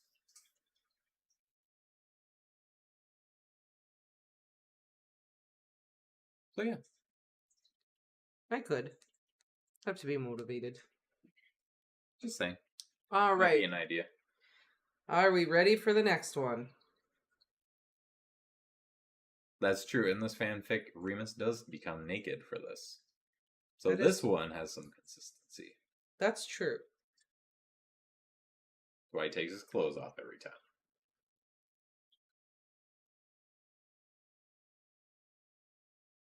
The James Potter. There's a James Potter series? We've had multiple people talk about the James Potter series. Dan keeps telling us about it too. Yeah. Is that a fanfic or is it official? Yes. Okay. Is it like real like a real Marauder story where it's like sticks to canon, remake? I don't know anything about it. Oh, okay. I don't know anything about it. Usually you know about all these fanfics, so I don't know anything about this one. Because I know you used to be deep into the Harry Potter fanfics. I know, we'll have to read Sins of the Father sometime.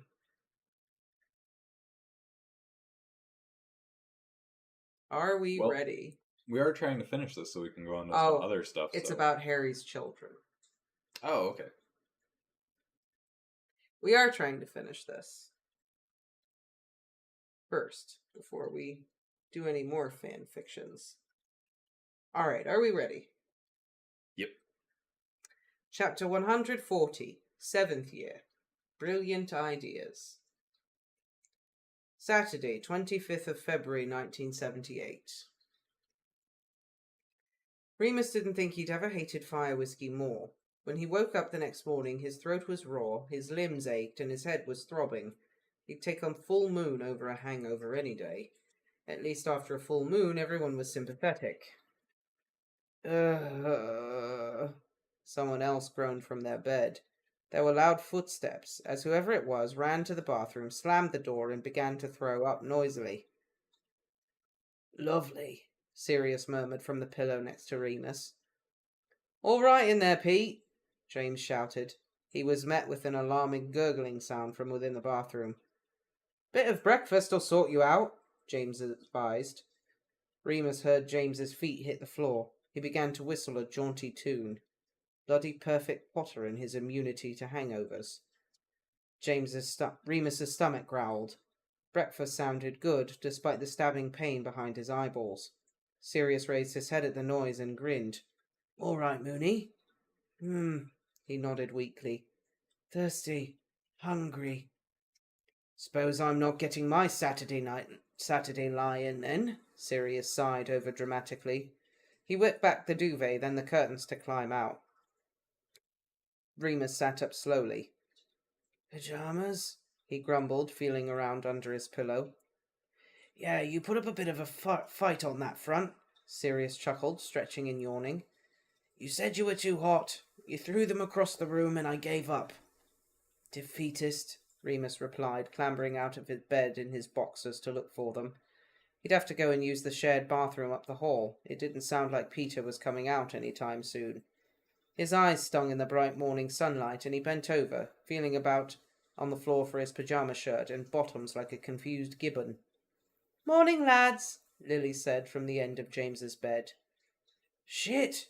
Remus jumped, surprised, and covered his crotch with the nearest Quidditch magazine, then dived behind his bed curtain. "What the bloody hell are you doing here?" "I slept here," Lily said, a grin in her voice. "I didn't know you two shared a bed."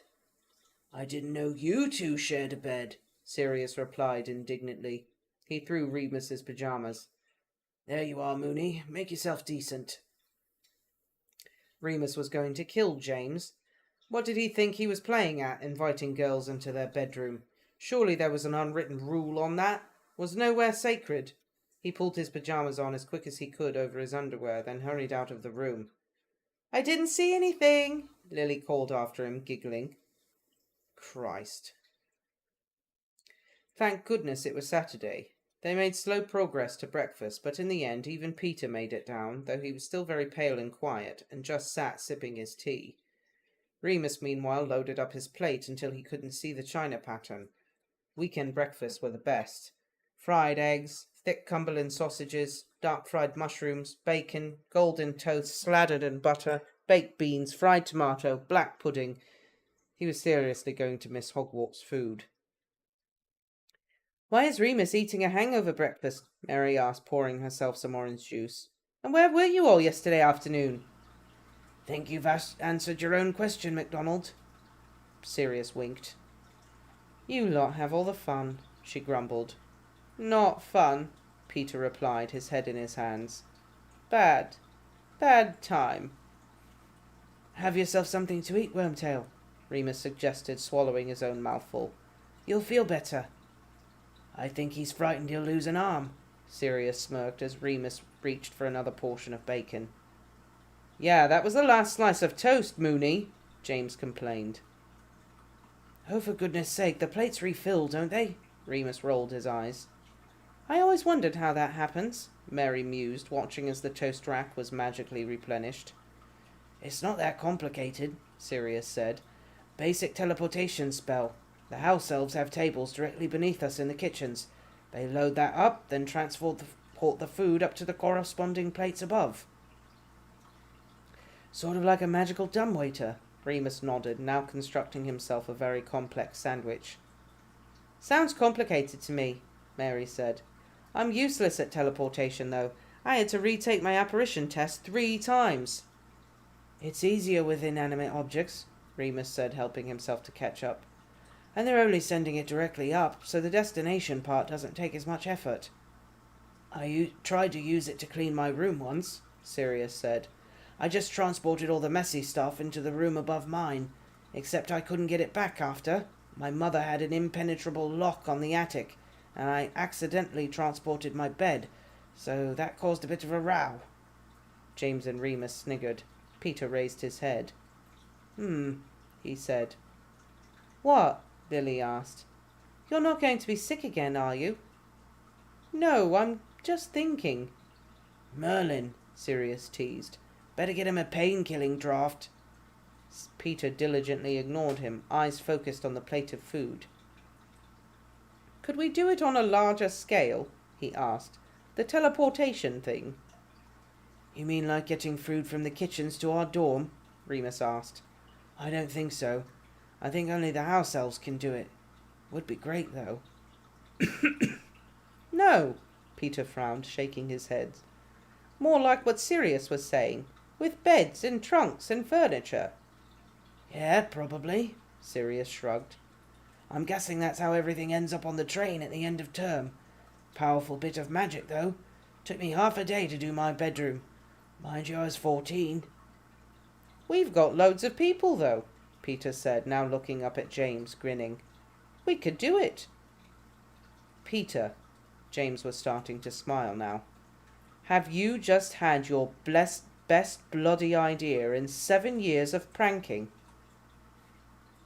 Peter grinned back at him, looking happier than Remus had seen him in ages.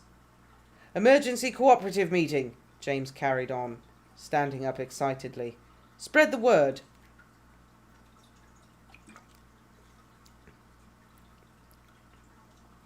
The problem with planning a prank between 30 people rather than 4 was pure logistics. Between Quidditch practices, clubs, NEWT and OWL revision, and room availability, calling an emergency meeting was nearly impossible. It ended up being pushed back to Sunday, then Monday, then, much to James's exasperation, their usual Wednesday slot. There's still plenty of time, Lily soothed, and we can always start researching it now so we have the right spells ready to show the group. Suppose, James muttered, scuffing his feet on the flagstones as they walked back to the common room. I've got some dung bombs lying about, if you fancy blowing off some steam today. Sirius threw an arm round James. Yes! I can't wait to hear this. I can't hear this. Lily covered her ears and ran ahead to catch up with Mary. On the fat lady's corridor, Remus paused. You lot go on, I'll just be a minute. He stopped outside Professor McGonagall's office door. Sirius glanced back and gave him a nod of understanding before carrying on with James and Peter, loudly arguing over the best place to plant the dung bombs. Remus knocked on the office door timidly. Enter! Came a voice from within. He pushed the door open and poked his head round nervously before going inside. Hello, Professor, he said, approaching her desk. McGonagall was marking some essays piled up neatly in front of her, a red quill flicking smoothly across the parchment as she read. She looked up and smiled at him pleasantly. Lupin! Lovely to see you. Please, have a seat. He sat carefully, strangely reminded of the first time he'd been in her office, and how tall and frightening she'd seemed. He'd really thought he would hate her. She seemed so much like Matron. Now he was able to meet her eye and smile back as though she were a real friend. How can I help? How can I help? She asked as the red quill came to rest in the inkwell beside the papers. I wanted to ask a favour, he said carefully. He felt inside his pockets and pulled out the letter from his mother. He put it on the desk and slid it across. Over Christmas, the Potters helped me track down my mum. I wrote to her and she wrote back. She's in a Muggle hospital in Wales. I'd like to have permission to go and see her. McGonagall only glanced down at the letter briefly before looking at him again. Of course. We can make arrangements as soon as you'd like. Really? He was amazed it had been that easy. Really, she replied. Mr. Lupin, this is a school, not a prison. Students are permitted to visit family members. Oh, well, great. I thought maybe on the next Hogsmeade weekend. Certainly. She opened a notebook and jotted something down. Come and see me on the morning of, and I'll write you a permission slip. Thank you. Would you like somebody to go with you?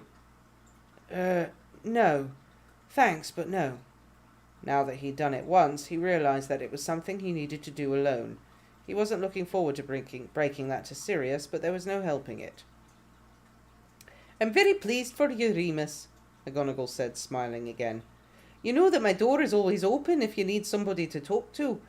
though I know you aren't short of friends. Thanks. He looked down bashfully. How is your revision going, Mr. Lupin? Good, thanks. Remus nodded, glad to be on an easier subject. Better than good from what I've heard, she continued, smiling. All of your professors have excellent reports on your achievements. In most classes you're performing well above your peers, and I hear you've not only been working hard for yourself, but to help others as well. The study groups are a collaborative thing, Remus said awkwardly. Nevertheless, Professor McGonagall shook her head. I'm proud to have you in my house, Mr. Lupin. He didn't know what to say at that, so he just looked at his hands. Mr. Lupin, his head of house continued, I have a favour to ask. A favour?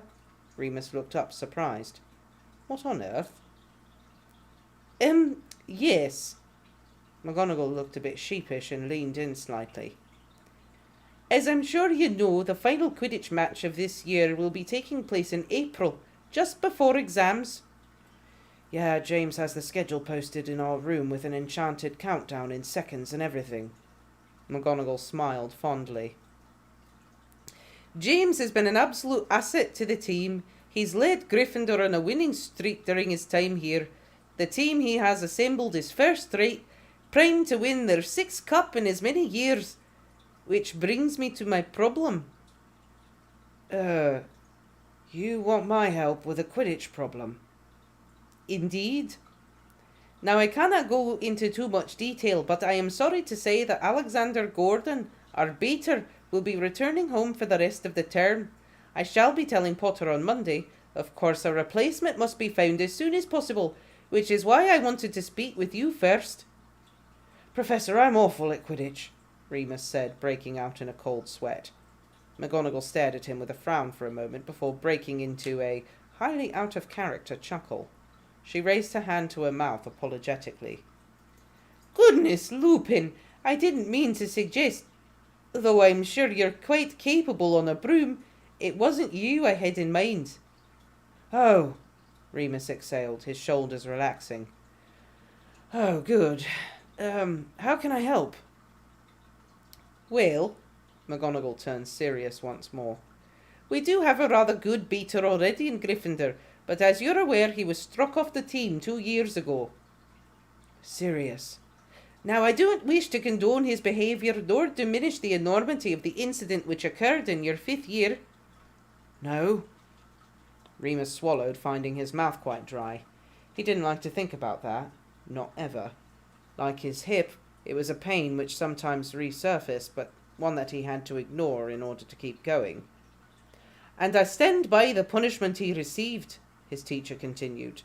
But, well, he was only struck off the team. He wasn't placed under permanent ban.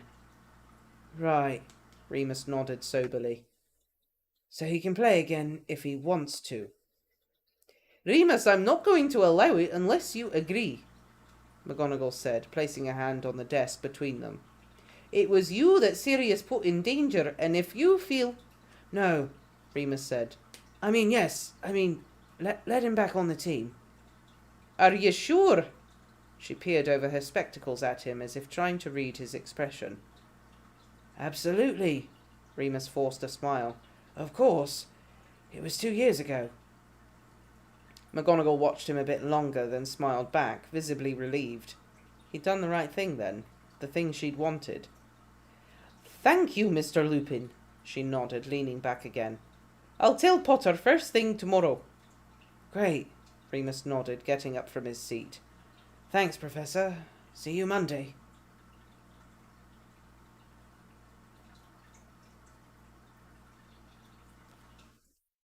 End of chapter? End of chapter. McGonagall, whatever it takes to win. How much do you think she has bet on this Quidditch match? How much does she owe the goblins? Right? What if Remus had said no, which she started begging? Please, Remus. You don't know what they do to people. They have a dragon. They have a dragon.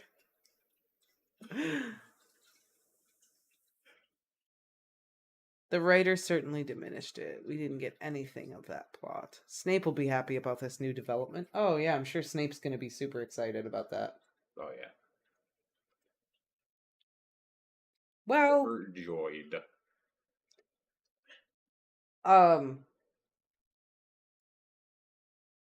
Yeah, the slide jinx. You think that's why Snape learned to fly? You think he was sneaking up to the girls' common room in the Slytherin house? no! Let's learn to fly, so I don't have to Voldemort taught him how to fly.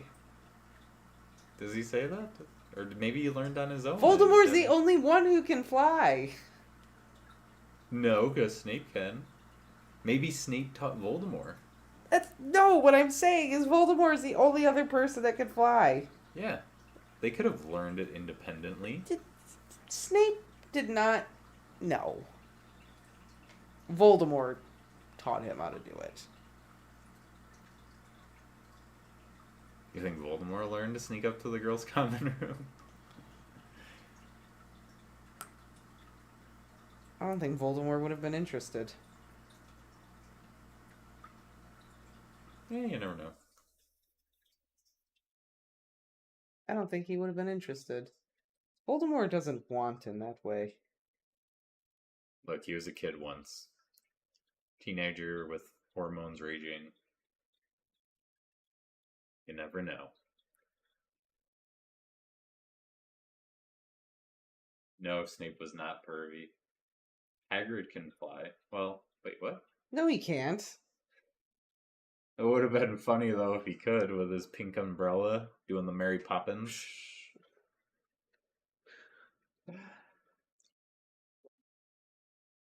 Could have done it before Guardians of the Galaxy. I'm Mary Poppins, y'all.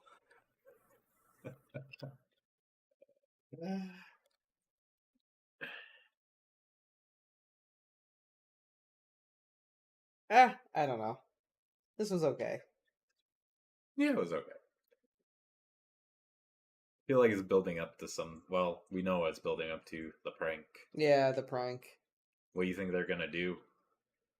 Peter came up with the prank.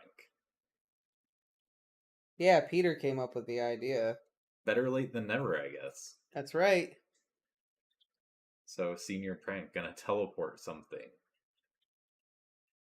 Do you think they're gonna, like, teleport everyone's trunks and beds down to, like, the kitchens or something? Yeah, they're gonna do something with all their stuff. They're gonna teleport it somewhere. Dan actually makes a good point. Voldemort was like Joffrey. He cared more about power than sex. Okay, fair enough. Yeah. Oh, you know it would be a great prank? Teleport them into the lake with their beds. So they just wake up floating on the lake. With the squid. You know, it's like when you go camping and do the prank where you pull the person out of the tent on the inflatable mattress and push them out. I've never done that to anyone. I haven't done it either, but I've seen people do it. I would be I would be 5 minutes before I wake up because I move around so much in bed. Me and my friends tried to do it one time, but it's like impossible. I'm pretty sure every video of that is faked unless they are a super deep sleeper because it is impossible to like smoothly pull them out. We know brooms can't carry Hagrid. Yeah, because he mentions he's too big for brooms. Well, in book 1, he flies with the motorbike. Yeah. Sirius is motorbike. Yep. I wonder when Sirius is going to get the motorbike. Oh, do you think the reason it has a sidecar is for Remus? Ew, I hope not. I really hope not. He's going to pick out the motorbike and Remus is going to be like, well, where am I going to ride? Sirius is like, I got you, boo.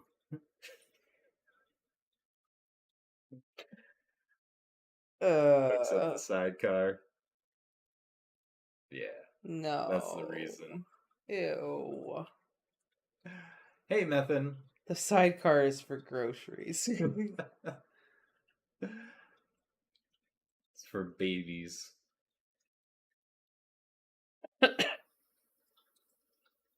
Oh. I just am not feeling their relationship anymore. I think that's my problem. I don't want them to be together. All the cute things they're gonna do now, I'm just like, no, this is toxic. Oh, the sidecars for Fang. I like that idea. Fang with his little Yes. motorcycle goggles on Yes. and just And his slobbering. jowls rippling. Yeah. Drool just flying behind him. Yep. Yep. I like that better. It's for Fang. Yeah. Not Remus. Who sucks. But it's Sirius's motorbike. So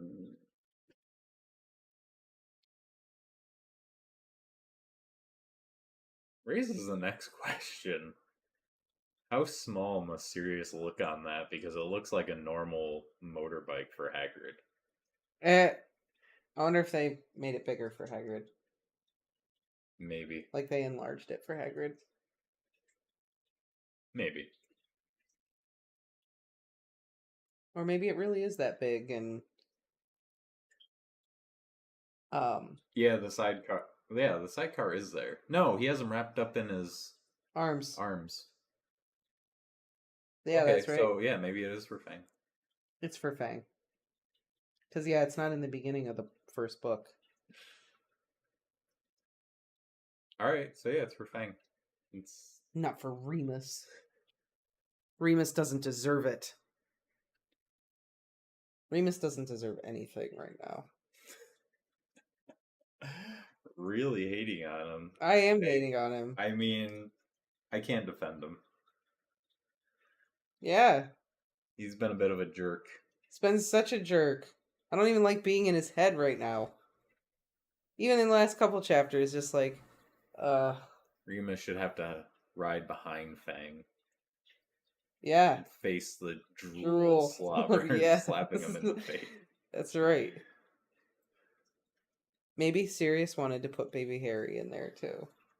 Yeah. I don't think there's a sidecar in the first book. I think the sidecar comes later. I think there is in the movie, but I think in the book it says that he's wrapped up in a bundle in his arms. Yeah. But either way, yeah, maybe it was for Harry. I'm a godfather now. I need this. Yeah. To take Harry on awesome adventures on my flying motorbike. Yeah. Because that's great for a baby. Yeah, that's kind of Sirius would do that though. It's not chilly a mile up in the sky. Sirius would totally do that though. That's true. He doesn't think. Oh man, where's just the fanfic of like Harry Potter is like a sitcom or Voldemort never happened, and it's just like later on where Lily and James are still happily married and Harry's like 10 years old or something, and so like Sirius everybody is like loves the Kramer character that just comes in uninvited all the time. So Seinfeld, but Harry Potter. George, they didn't have kids. George is Wormtail. George is Wormtail. Yeah, he is. Oh god, he is. Yes. Awesome. Where's that fan? That would be great. Seinfeld, but Harry Potter. Yeah. Oh, that'd be. I don't know. Yeah, I'm with Katie on this. There's no reason to think that Hagrid didn't use an engorgement charm on the bike. He could have. The bike might just be huge because Hagrid manipulated it to be huge. Mm. Yeah, I guess so. Could just take Harry on a road trip. Doesn't have to fly. That's true. What is the fun in that? Well, Sirius likes Muggle stuff, though. Yeah. Like, Sirius is into Muggle stuff. Maybe it didn't even fly until Hagrid got it. Maybe Hagrid charmed it to fly. I think Sirius charmed it to fly. Yeah, I think he did. He was like all excited, I got a Muggle motorcycle, and then he got stuck in traffic one day. Screw this. Yep. Yep. Never again. Or maybe he just went over to the Weasleys' house and Arthur just couldn't help himself. You know, I could help you with this. Let me just take a look at it. Does he use batteries? No? Oh. Is it run on electricity?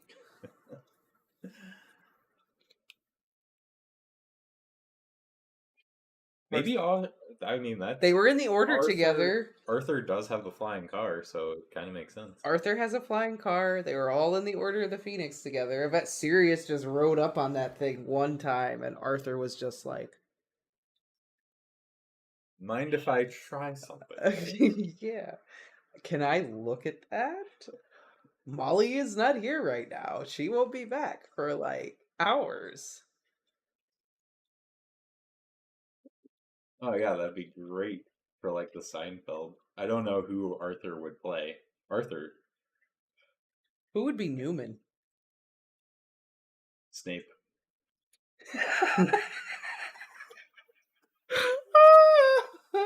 If James Potter is Jerry, it has to be Snape.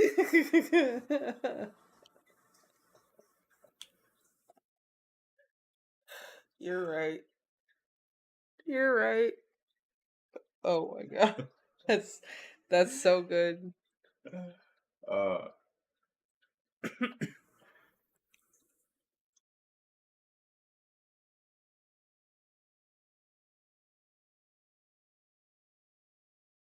That's true. Melanie has a point. I'm just saying if they don't want to give it up. Fred and George say that, or Professor Lupin says, yeah, that the map was confiscated. He does say that. Mm-hmm. Where did you get this? This was confiscated. That's what I mean. I wonder if he purposefully... But I mean, this is just a story. We don't really know. This is just what somebody's going to say happened. I know, but it's hard to think if they weren't kind of like whatever about it. They wouldn't have launched a mission to get the map back from Filch.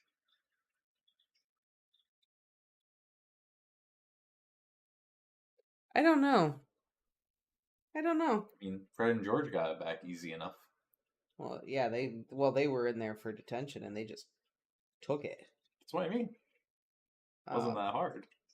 We know the Marauders spent plenty of time in detention. Yeah, hanging out with Filch.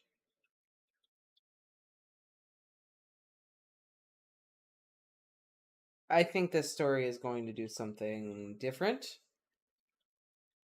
Probably they're going to get caught doing the end of year prank and the map will be on them. They'll get confiscated. Yeah, something like that. Should we see what happens next? Yeah.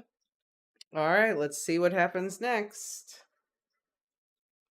What's the next chapter called?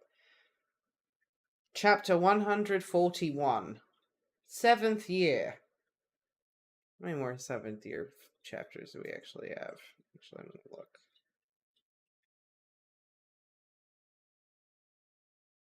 A lot. 9. What? 9 more. I don't know.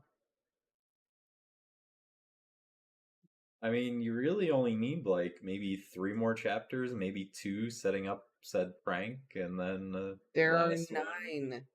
We're gonna get another one with the one of these is called Hospital Visits, Breakdown, Choices, What We Lack, Super Ego. Super Ego.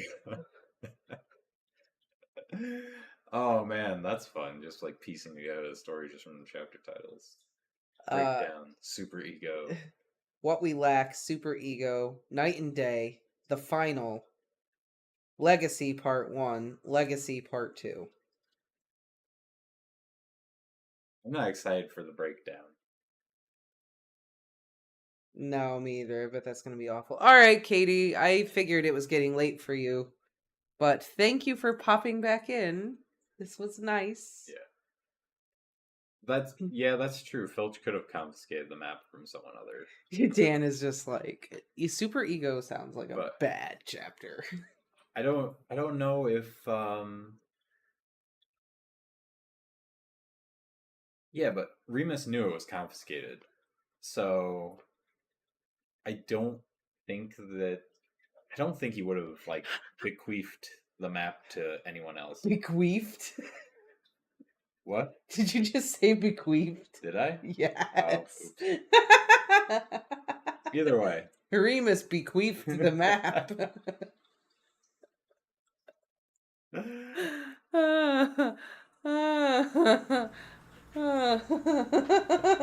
way.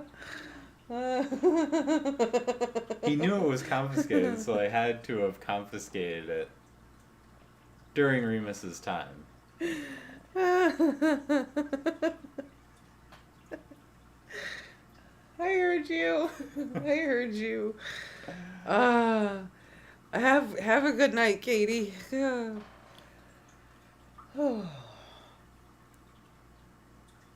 Okay. Yeah. I mean, Filch didn't know what to say to open the map, so... Yeah, he wouldn't know what it is.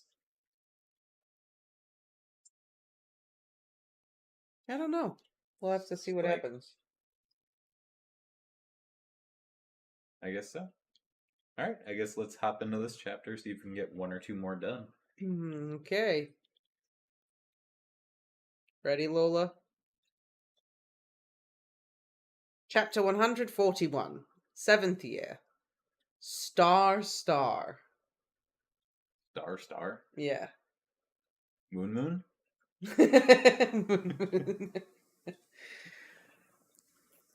Star and Moon. The most toxic couple at Hogwarts. Oh my, I just thought that's kind of what they are. Moony and Sirius. Star and Moon. Yeah. Okay. He could have told James and Sirius straight away if he wanted to. Could have played the hero, enjoyed the spotlight and being the cause of their joy, but he didn't. He told himself it was to preserve Alexander Gordon's privacy or to respect McGonagall's authority, but the truth was that he just didn't want to have anything to do with it at all. Obviously, he wanted Sirius to be happy. Really? If he did, he would stay away from him. Obviously, he didn't want to be an obstacle to Sirius's happiness. Really? And obviously, he wanted Gryffindor to beat Slytherin in the final match, for James to have his moment of glory. He didn't want to see Sirius punished forever for a mistake he made at 16. He didn't want betrayal to hang over them like that, or to bring it up at all again. And yet here it was. Remus had forgiven Sirius back in the Potter's bathroom 2 years ago. He'd absolved a truly repentant boy with blood on his hands and sorrowful eyes. It had been before they understood each other, before so many good memories of good things which had changed their friendship. But Remus hadn't forgotten how it felt. Sirius could destroy him completely without even meaning to. If anything, Remus was more vulnerable to that than he had been at 16. No, Remus told himself. There was a difference between atonement and revenge. Sirius had earned this. On Monday morning, James received a note from McGonagall asking to see him before Quidditch practice. He hurried off without even finishing breakfast. Nothing was more important than the final match. Marlene and Yaz began speculating on what it could be, Peter and Sirius leaning across the table eagerly to join in.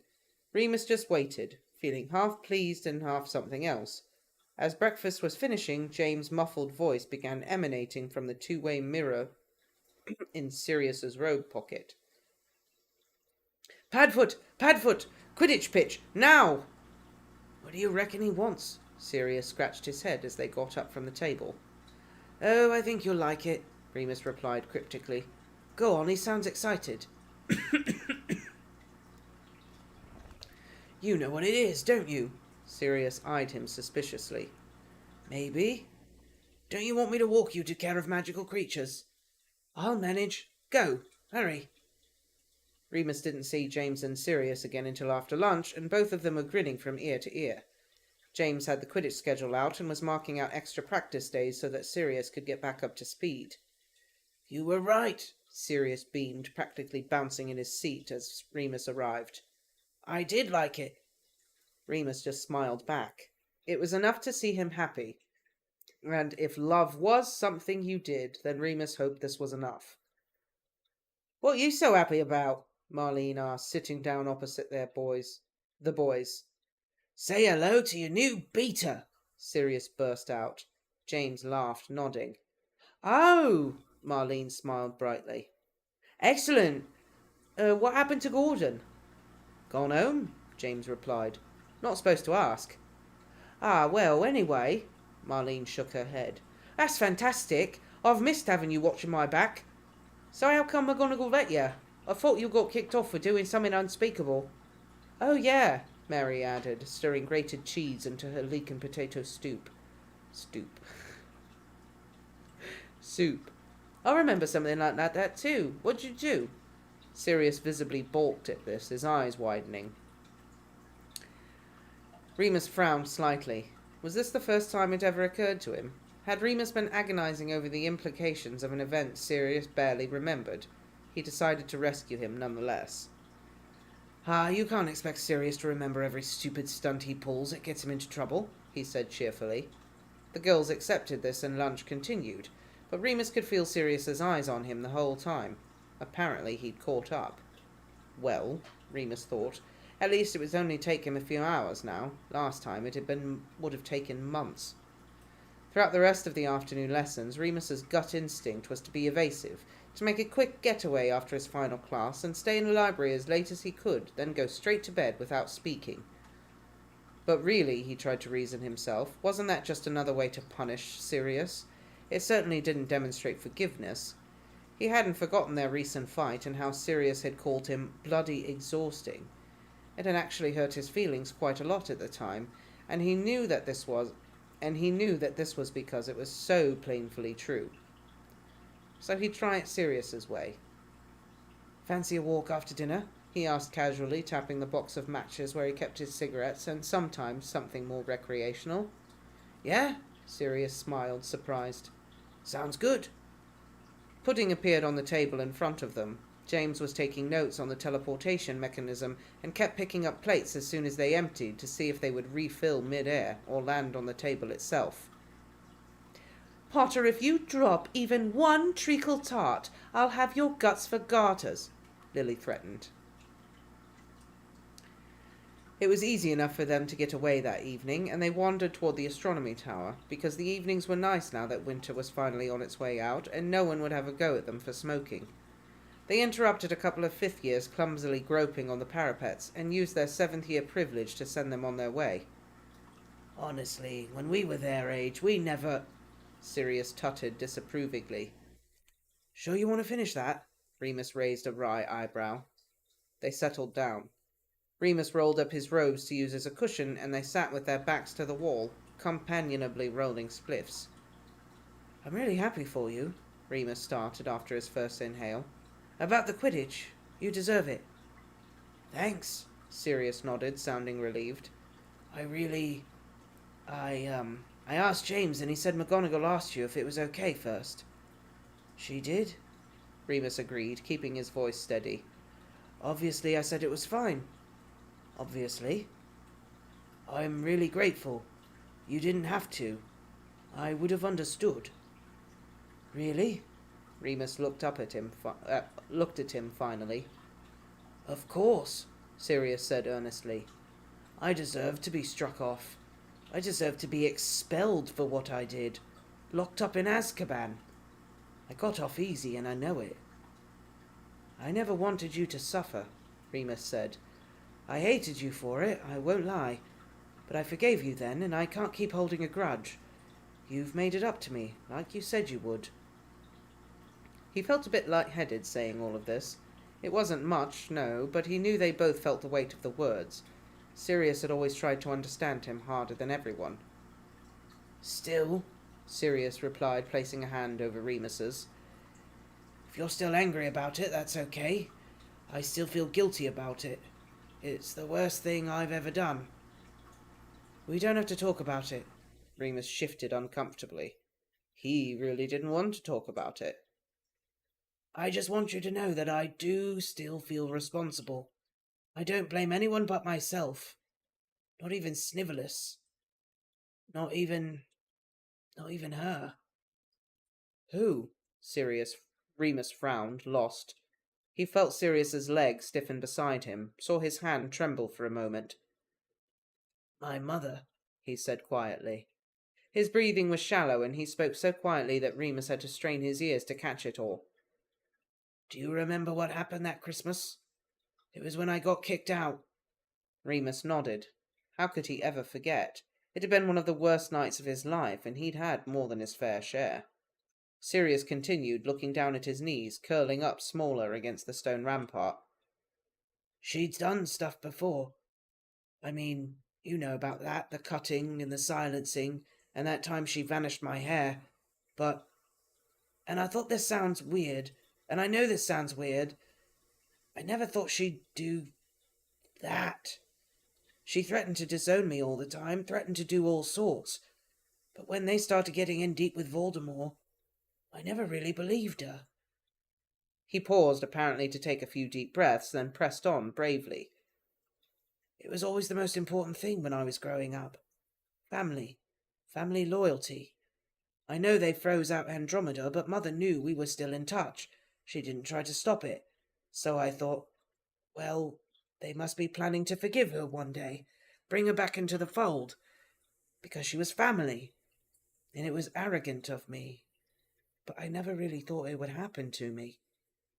He looked at Remus bashfully, as if he'd said something idiotic and expected to be teased. Remus said nothing, only gripped his hand. Sirius sighed. But then it did happen. And they punished me so many times before, I thought I knew what to expect. But not like that.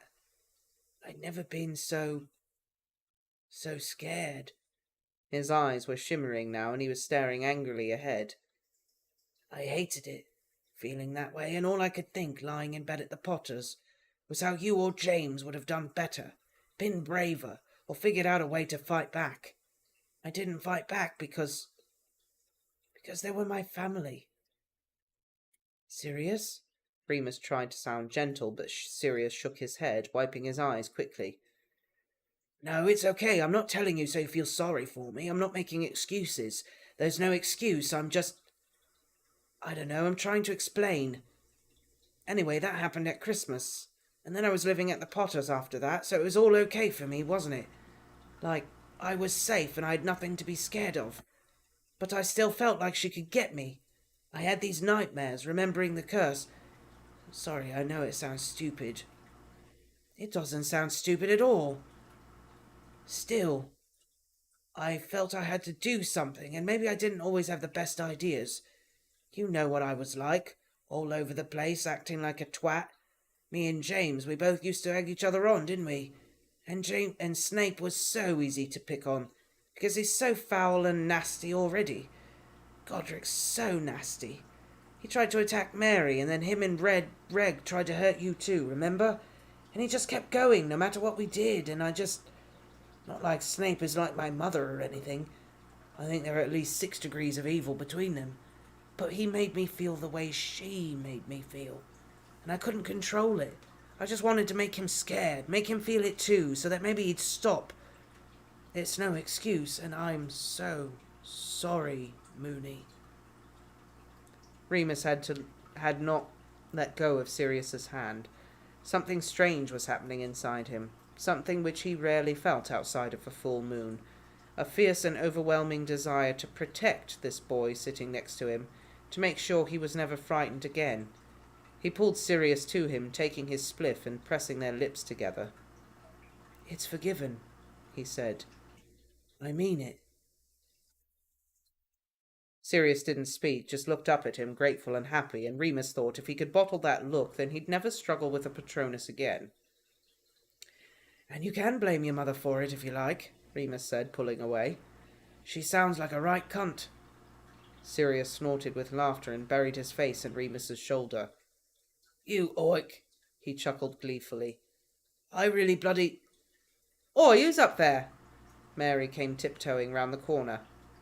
Oh, she sighed upon seeing them. I was hoping you were Marlene and Yaz. Been trying to catch them for ages. Finally put an end to this sneaking around malarkey. Sirius leaned back against the wall, wiping his eyes quickly. All right, MacDonald, he grinned, squinting up at her. Oh, is that what I think it is? Mary glimpsed the spliff in Remus's hands. Sharesies! Friday, 10th of March, 1978, just before midnight. Mooney, where have you gone? They're going to do your cake before James gets really drunk, Sirius called up the stairs. Remus smirked to himself tipsily. James was too far gone already, if you asked him. He'd been leaping all over the common room furniture to Genie for half an hour already. Yeah, I'll just be a sec, Remus called back. He was looking for something to use as a vase, and finally settled on transfiguring an old Wellington boot, which must have been one of Peter's from first year. Aguamenti, he murmured, his wand work a bit sloppy from the cider. He thought cider would be a much smarter choice than whiskey, but if anything it seemed to have made him stupider than normal. He dunked the bunch of tulips into the very rubbery-looking vase and grinned to himself. What are you doing up there? Sirius came in now. He was drunk too. He'd acquired a wide-brimmed mauve hat from somewhere and was wearing it at a jaunty angle. Flowers? He looked confused. Yeah, from one of the Hufflepuffs in my study group. Who's giving you flowers? Miranda Odell, 4th year. But why? I asked her to, Remus smirked, enjoying the game. Sirius threw his hands up. Mooney, I'm too drunk for your puzzles. They're for Hope, Remus poked his tongue out. Seeing her tomorrow, remember? Oh, yeah.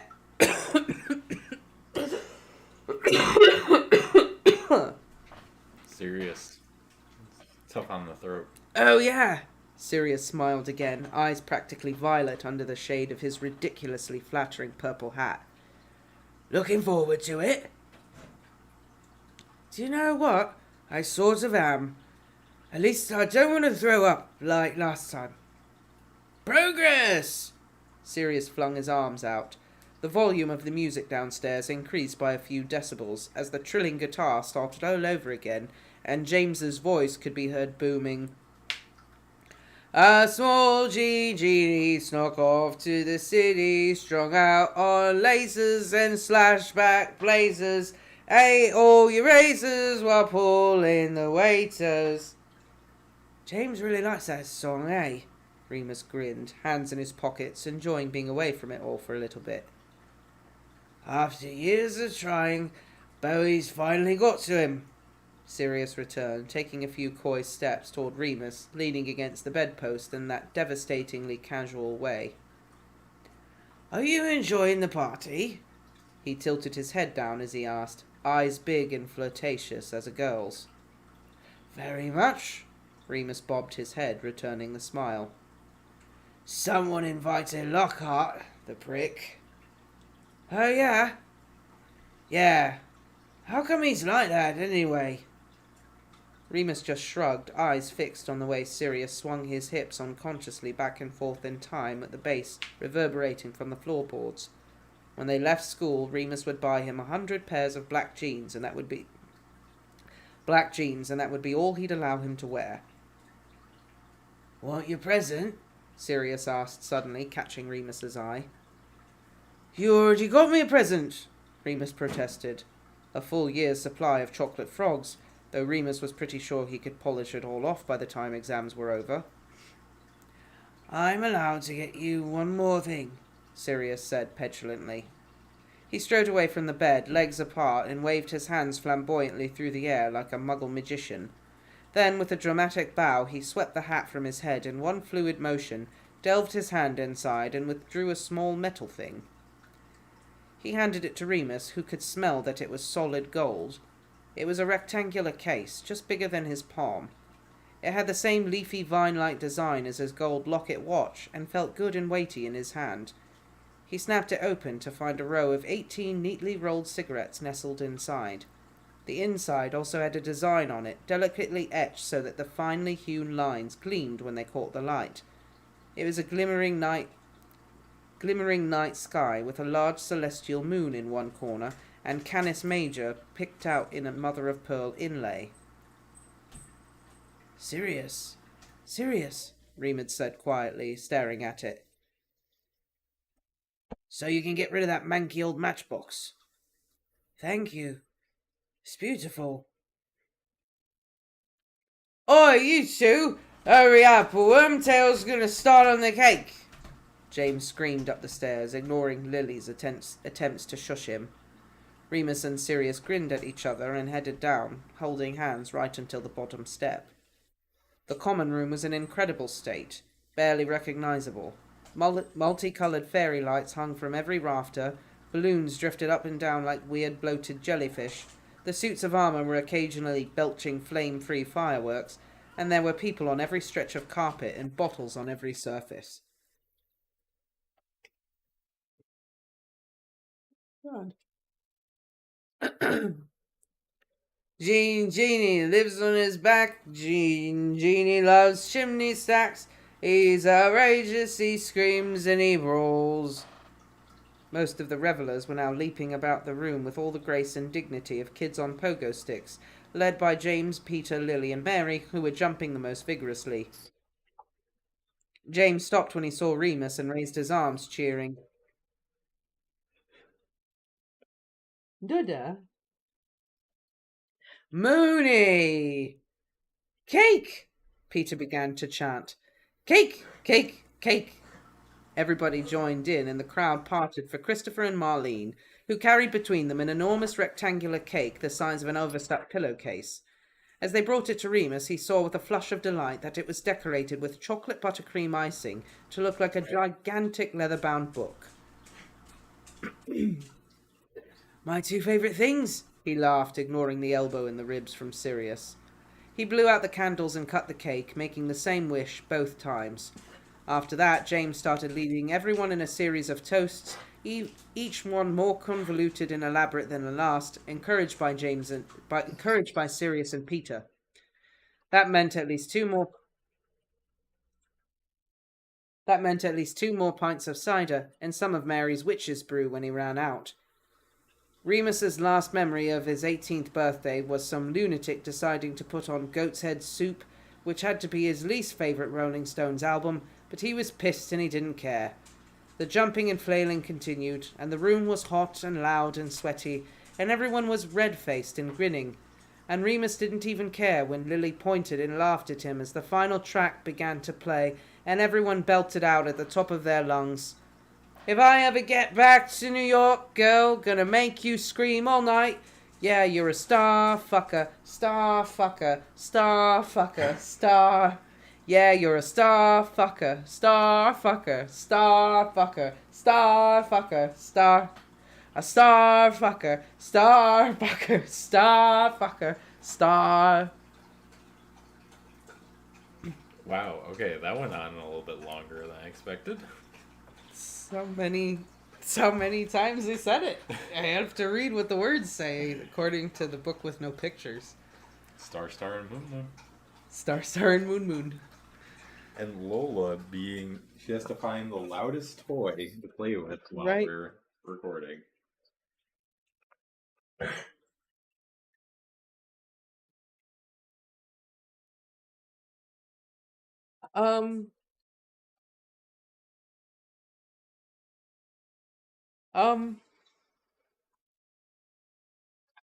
It's all the whiskey and stuff that makes their voices scratchy. Yep, that's it. I think someone said, yeah, Anna said, the story would have been a lot more interesting from Sirius's POV. It would have been very interesting to see from Sirius's point of view. Oh, definitely, yeah. It would definitely be interesting. Which is definitely accurate, because She's still... Yeah, no, she found... her feet as they're rolled next to you? She found this one. Because last time I said, like, Sirius has grown more as a character than even Remus. Yeah.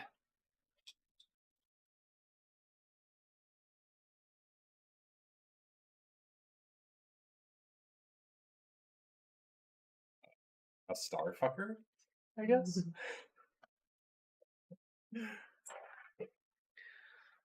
Lola, oh my gosh.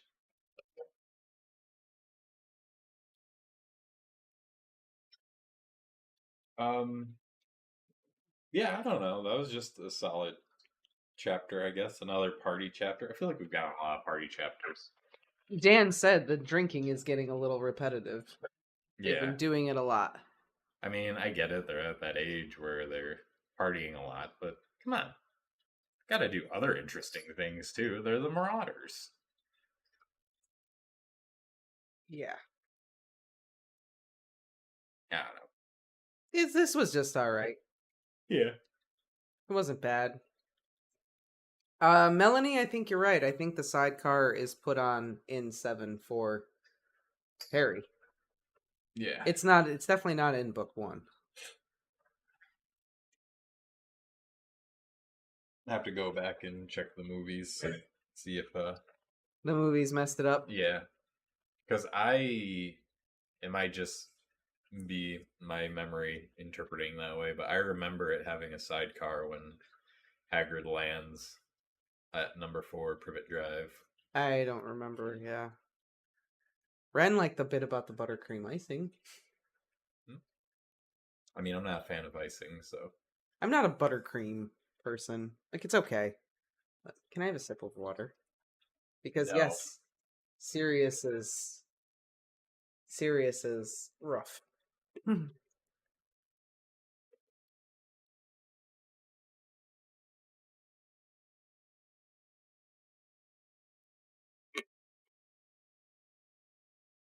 Right, Dan? Icing is just, I feel you there. Icing is just too Oh. sweet.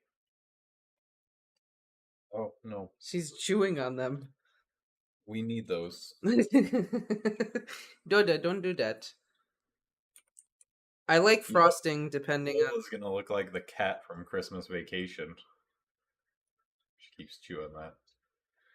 Oh, this chapter is all about the mum story. Well, I mean, I guess you can see how long it is. We might be able to squeeze one more in. I think we could squeeze it in if I start it now. You gotta know. I gotta know. It's gonna bring up the movie. I Whoa, can't show whoa, it, whoa. but Yeah, way too. Yeah. there he is. McGonagall. Show us the other side.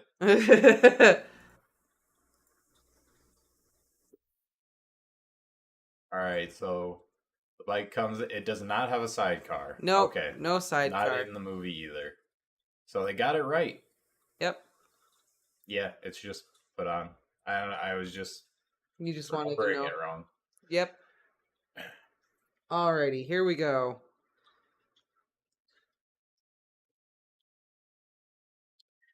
Chapter 142, 7th year. Hospital visits. Yay! Did it tell us what's wrong with her? No. Just, I'm very sick with a generic illness that is killing me Yeah. very rapidly, so I might not be here next time you come back, so Yeah. don't be mad at me. This might be the only chance you get to talk to me. Dan is like, this is going to be a happy, fun chapter. All right. Let's just do it. All right, I might get a drink, but go ahead.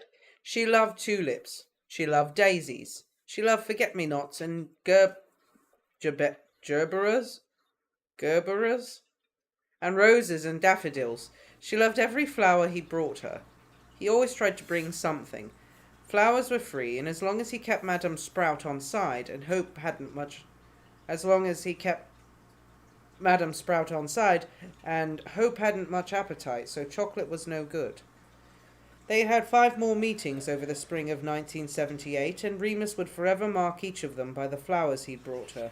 The conversations they had too, of course, but the flowers seemed to bookend everything, colouring each session with its own personality. Tulips had presided over their second meeting. They were orange, pink and yellow, with sturdy dusky green stems and sumptuous velvet petals. A very generous flower, Remus thought. She was ready for him this time. She'd had her hair washed and combed, and it gleamed a sunny platinum blonde against the pink hospital sheets. She'd put a spot of makeup on too, though Remus felt bad for noticing that because he felt he ought not to care how she looked. "I got my sister to dig out some pictures," Hope said eagerly, tapping a brown paper envelope on her bedside as Remus set down the weird vase he'd drunkenly transfigured. "What are they pictures of?" he asked cautiously, pulling up a seat beside her. He didn't want to be caught unawares by anything too painful. "Some of you is a baby," she smiled with shiny coral lips. "Some of me and your father." "Lyle," Remus said quickly. "Me and Lyle," she corrected herself out of politeness. Hope would bend over backwards to save Remus even the smallest upset. That much was very clear from the beginning. He found it unsettling. Very few people had ever cared about his feelings so intensely before. He picked up the envelope and held it for a moment. "You don't have to look. We can do it another time," Hope said, a tremor of fear in her voice. He didn't want to frighten her. He wanted to tell her not to worry, that he wasn't going to run away or disappear forever, that he wanted to be there and to get to know her. But that was all too much, so he just opened the package and smiled. "No, I want to see." Fortunately, there weren't very many, but he was surprised to find that more than half the photographs were magical, and the images moved in his hands like film reels. "I've had to keep them hidden," Hope confided. "Lyle never liked the usual sort of photography. He said they were too flat." "How old is he in this one?" Remus held up a photograph of both his parents, standing in someone's back garden. Lyle was wearing a muggle suit, and they were both squinting against the sunshine, but smiling. He had his arm round Hope's waist. "Oh, I think we'd only met a few weeks before that was taken," Hope said, taking it from him to look closer. "He'd been 30, I think." Remus looked at it again. He knew he looked like Lyle. He'd been told so a few times, and to some extent he agreed. They were both gangly, tall and skinny, with bad posture, but Lyle looked more at ease than Remus had ever felt in his overlong body. His movements in the photograph were confident and self-assured. She let him take the pictures back to school, and he tentatively showed his friends. Over his 7 years at Hogwarts, he'd been shown a lot of family photos. Peter and James kept pictures and frames on their bedside, or else tacked up on the walls over their dressers. Lily had an album she flipped through when she was homesick, and Mary had a shoebox full of holiday snaps, Christmases, postcards, and pictures of her cousins in Jamaica. So it was a surprisingly nice experience, Remus thought, being able to share his own modest collection. "That's them," he said shyly as they sat round the fireplace. "They're my parents." "Remus, you look just like your dad," Lily said, meaning to be kind. "Wow, look at your mum's hair," Mary grinned. "What a glamour, puss." "Ah," James snatched another picture, waving it at everyone. "Look at little baby Mooney." It was silly, Remus knew, but he even felt the beginnings of pride, sharing his family like that. Proof that he'd been normal once, just like his friends. "This is who I am. This is who I come from." One afternoon he even returned to the Ravenclaw corridor to see the dueling trophy with Lyle's name on it. It was the same as ever, but no longer gave him that mysterious ache of longing as it did in second year. Christopher and Marlene walked past while he was looking at it. "Oh, Lupin," Christopher said, surprised, peering into the case to read the trophy. "Is that your dad? Cool." "Thanks." Remus put his hands in his pockets, suddenly bashful. Marlene touched his shoulder in a friendly, comforting way. He smiled at her gratefully. "I met my mum recently," Remus explained to Christopher, "and it just had me thinking." "You met your mum? I thought your parents were dead." Christopher scratched his head. Honestly, if it wasn't written down in a book, then he could be incredibly dense about some things. Just Lyle, Remus said calmly, nodding at the trophy. So if your mum's okay, why'd you live in a home? Shut up, Chris, Marlene said, tutting. She slipped her arm through Remus's, linking them together. Come on, love, it's dinner soon. She began to lead him away. Oh, I didn't mean to be rude, Christopher said, hurrying along beside them. It's okay, Remus reassured him, doing some quick thinking. My mum's in the hospital. She's not been well enough to look after me. It was only a half-lie. What was he like? Remus asked Hope the next time he saw her. A pot of geraniums this time, bright red and gaudy, with lovely wide leaves like Chinese fans. Lyle? She asked. He nodded, braced for impact. He was the cleverest man I ever met, Hope said decisively. I never understood half the things he said, but I loved to listen, and he loved to talk. Sounds a bit arrogant, Remus said uncomfortably. Hope laughed. Oh, he was arrogant, all right. He knew it too. Always had to be right, always had to have the last word. We fought like cat and dog over it sometimes. She saw Remus's look of dismay and hurried to clarify. I loved him for it, though. I loved how sure he was, how reliable. He never let me down. Yes, he did, Remus thought bitterly. She was forgettable about things like that. Perhaps it was an illness or just a side effect of a shortened life. She was relentlessly optimistic, unable to find fault in the people she loved. She told him how they met. It was a fairy tale. I was walking home from work one afternoon.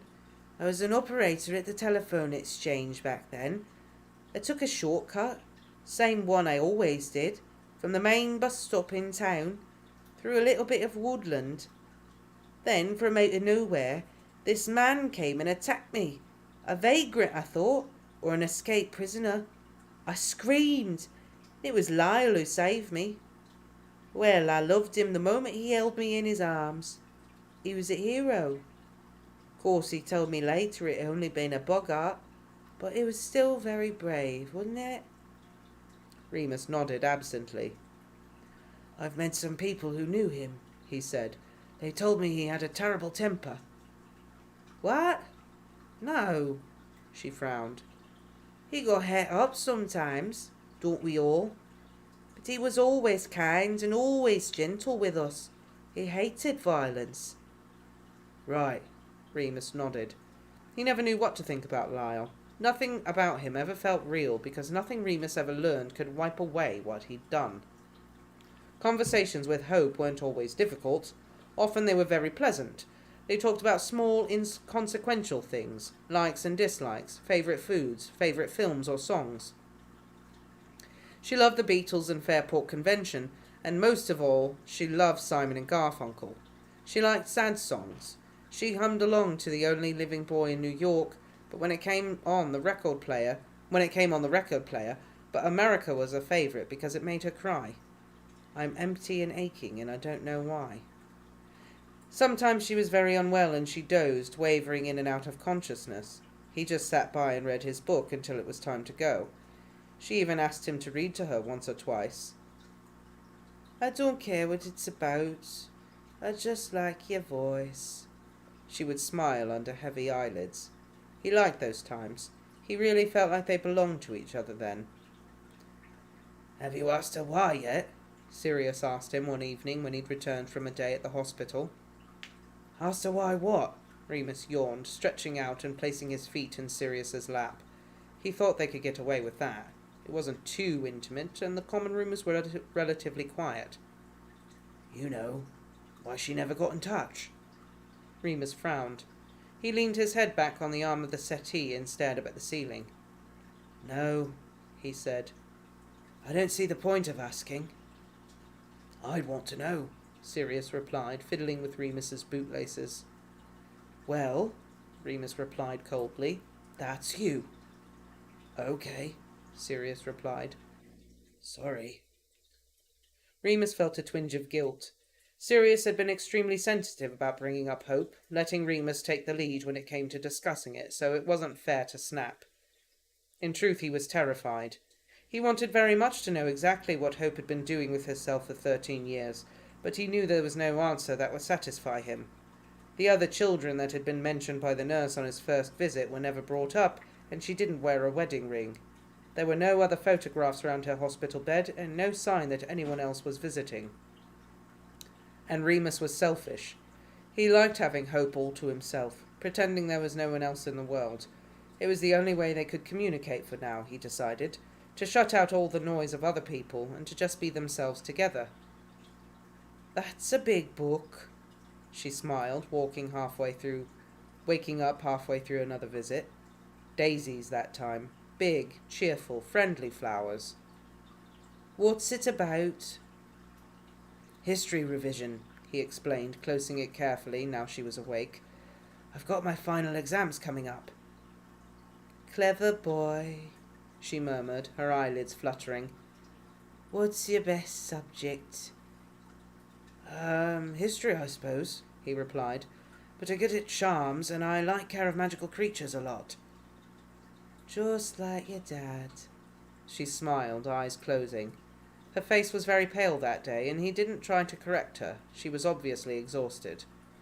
"Maybe you'll save a pretty girl from a boggart one day." She chuckled quietly. "Yeah, maybe," he replied. Then, because he felt bad about lying, "I like transfiguration too, but my friend Sirius is the best in class. He can turn himself into a dog and everything." She smiled. Sirius is a nice name." "Yeah, Sirius Black," Remus said. He was glad her eyes were closed. It made things easier. "He's my best friend. I mean, I have a lot of friends, but he's the most... We're probably going to live together after school finishes." "That'll be nice." She fell asleep again. Remus fidgeted for a bit, feeling anxious, then returned to his revision. He woke her up just before he had to leave, though. "See you next week?" She clasped his hand with surprising strength. "No, sorry," he shook his head.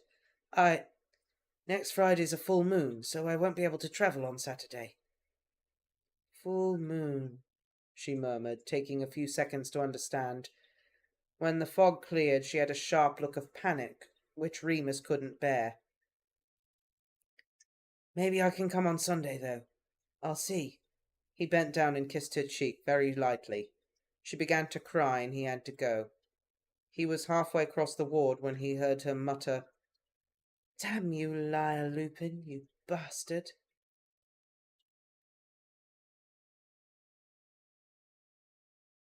Well, got some mixed signals about Lyle there. Yeah, he was hot-headed. He wasn't always angry, but he was, kind of. The thing about the whole Lyle Lupin thing is it's just like a plot line that started, totally disappeared, and now has come back again. Yeah. Yeah, I agree. Good night, Patrick. Oh, yes, Patrick. Lincoln potato soup. Lincoln potato soup. Yum, yum, yum. All the potatoes Like, have beards. Like New England clam chowder or... Oh. You got Washington tomato. The difference is you throw a few cherries in there. I think they're setting this up for a big reveal about Lyle Lupin, and then Mom's gonna die.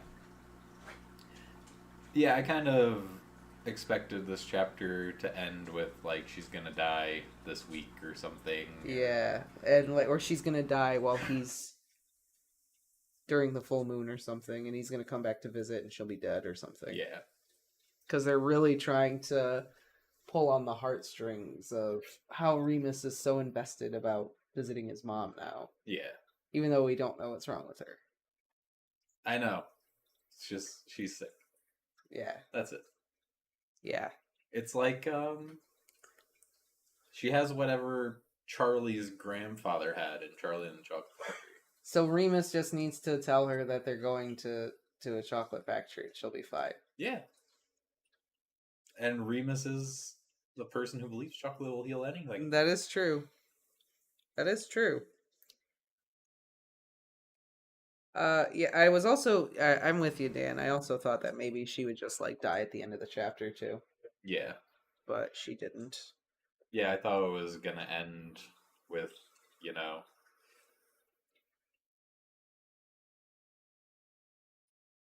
I'm listening. He brought flowers, but she was no longer there, or something, you know?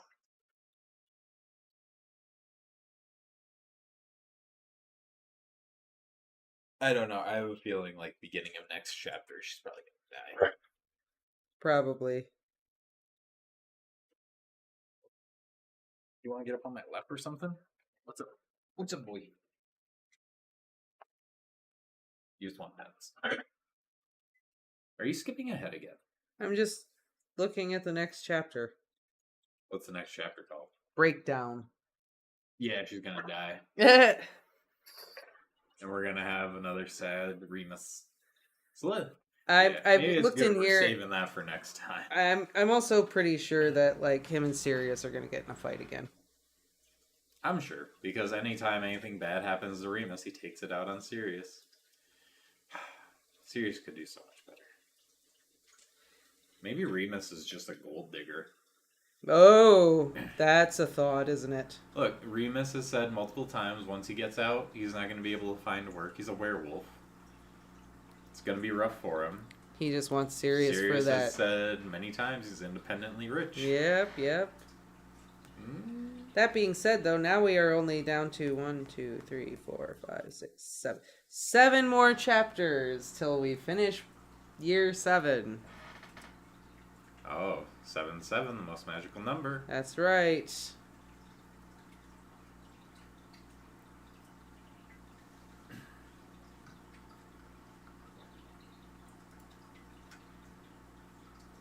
I just, yeah, and I don't know. next Thursday is the 14th. 777. Next, this upcoming Thursday? Yeah. Oh, yeah, we won't stream. We're not streaming then. Yeah, I was like, we might be able to do like an evening stream on Sunday? Yeah. If we want to.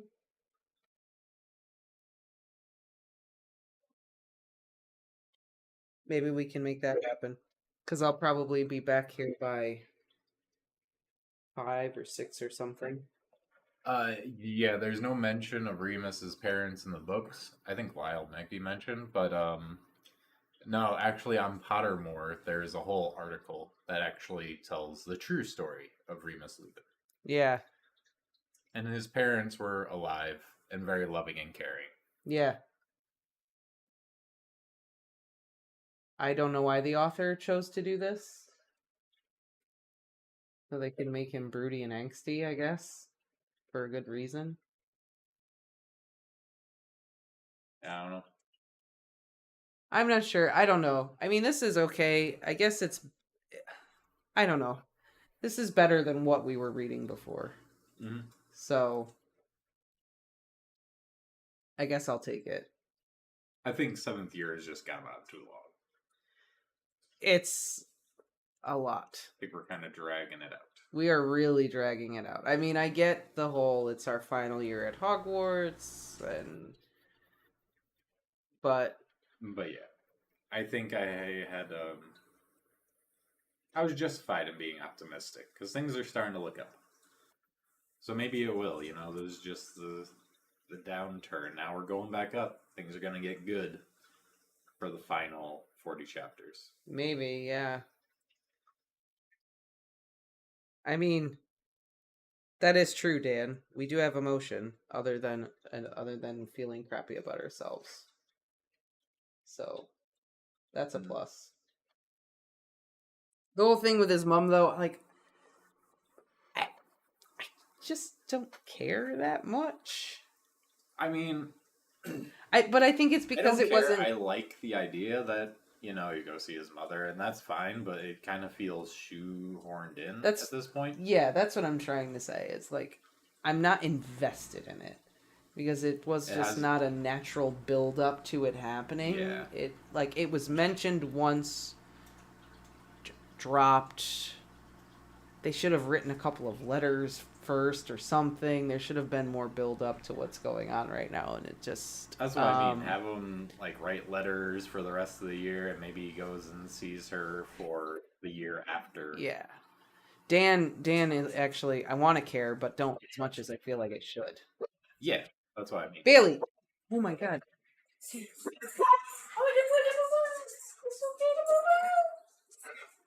There! That was naughty. He's naughty. Don't be nice to him. He was to play. No, he scared the crap out of her. I know, but he just wanted to play. She doesn't like playing with you, Bailey.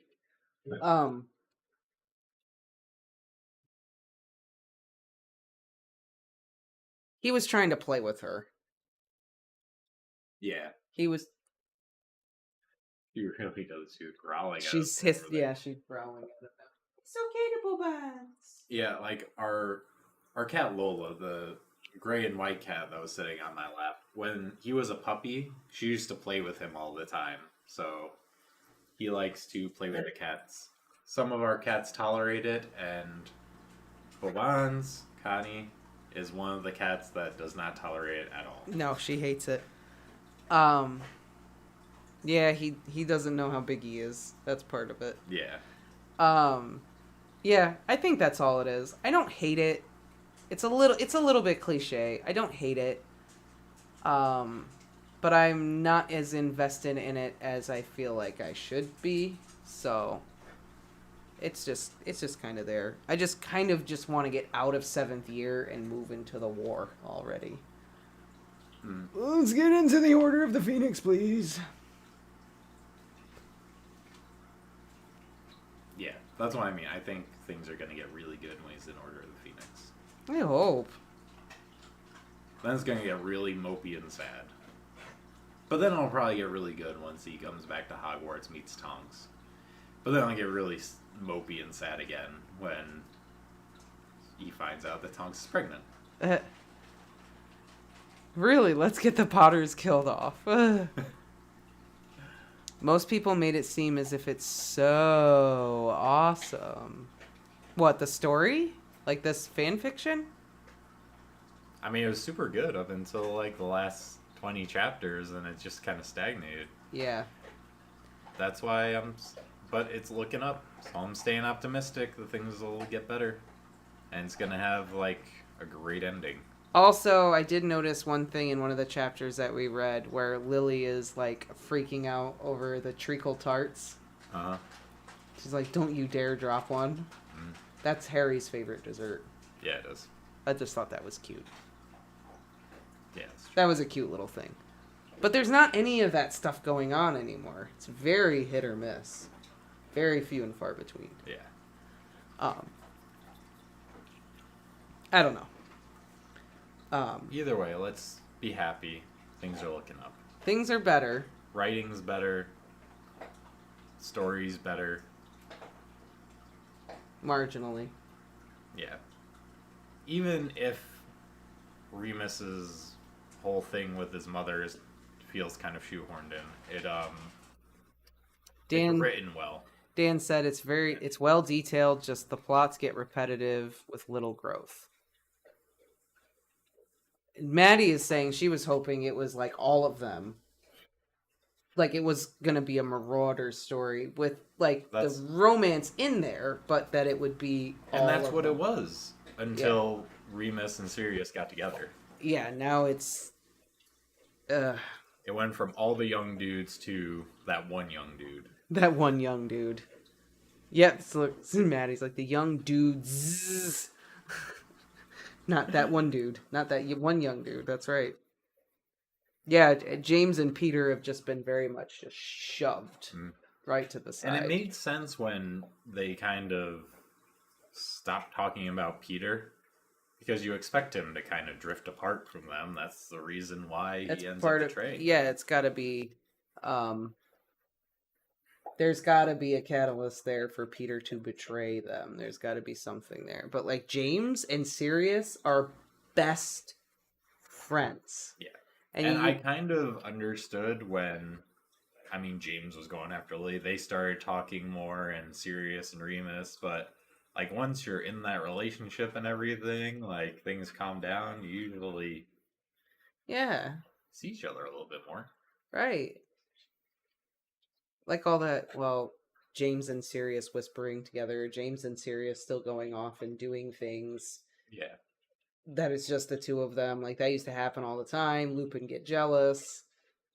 Yeah. But now it's like Lupin's that person. And it's like, James is still that person for Sirius. Like, he's still his best friend. I think we're kind of on the same page, Maddie. Like, I think it started out as a story about all four of them, and now it's just we are so hyper focused on the romance between Sirius and Remus that it's It's not even the romance between Remus and Sirius, it's just the tragedy that is Remus. Yeah. Right? Yeah. It's just The hot mess that he is. Yeah. That is really what it is. It's kind of just narrowed into what a dysfunctional human being he is. Which I guess I can't argue that too much, because that is kind of his story. He is this tragic character. Right. But maybe that shouldn't be your protagonist then. Yeah. I mean, Sirius is a tragic character too, but it should have been named the Drama Queen. In canon, JK said James would have never befriended someone like Pete, but Remus made them include him, and that's how they all became really close. Part of Peter was seeking powerful friends for protection, so he sees Voldy winning, he goes to that side, like Sauron. Yeah. Maybe that's all it is. It's just he thinks that they're all going to lose and they're all going to die. He wants to live. Yeah. Yeah, he gets maybe. scared. I mean, we'll obviously find out this author's take on what happens. Oh, yeah. Bet you Voldemort doesn't let Wormtail ride around in his pockets. What has it got in its pockets? Rat. Not Wormtail, I can tell you that right now. No! Not Wormtail. What did you say, my lord? Shut up!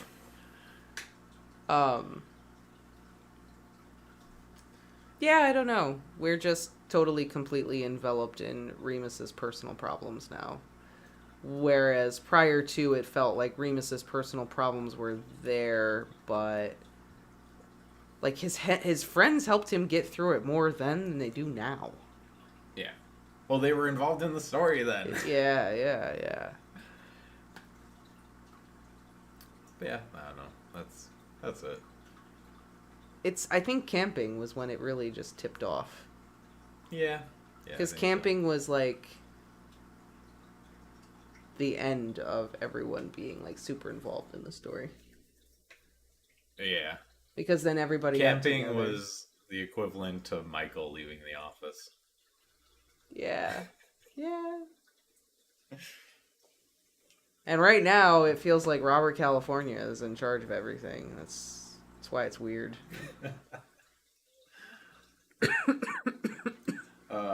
On that note, I think it's about that time. Also, one more thing. I'm just going to say one more thing. We've read how many chapters so far, and we've literally not heard anything about the lore at all. Yeah, we have. They mention it here and there. Just as it pertains to werewolf attacks, though. Like...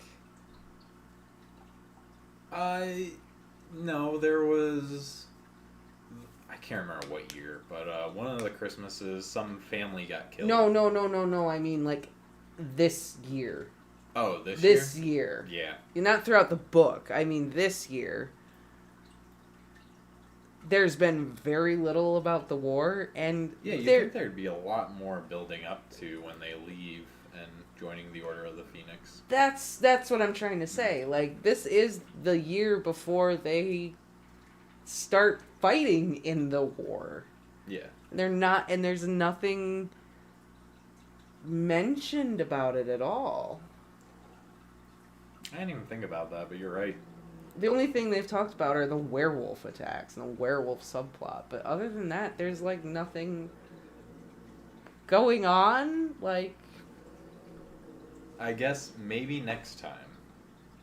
Maybe next time they'll talk more about the war. Maybe. I don't know. That thought just occurred to me just now. Like, That's a valid thought. yeah. Because, yeah, you're right. But on that note, we will wait till next time. We will wait till next time. When we read chapter, what is it? 143? No, we read more. Like No, next chapter is 143. Oh, it is? Yeah. Oh, got it right. Yep, next chapter will be 143. Keep an eye out on the Discord and the YouTube for date and time of when we will be reading the next chapter. All right. Take care, everyone. All right. Have a fantastic night. Yep. Thank you for joining. See you all later. Bye.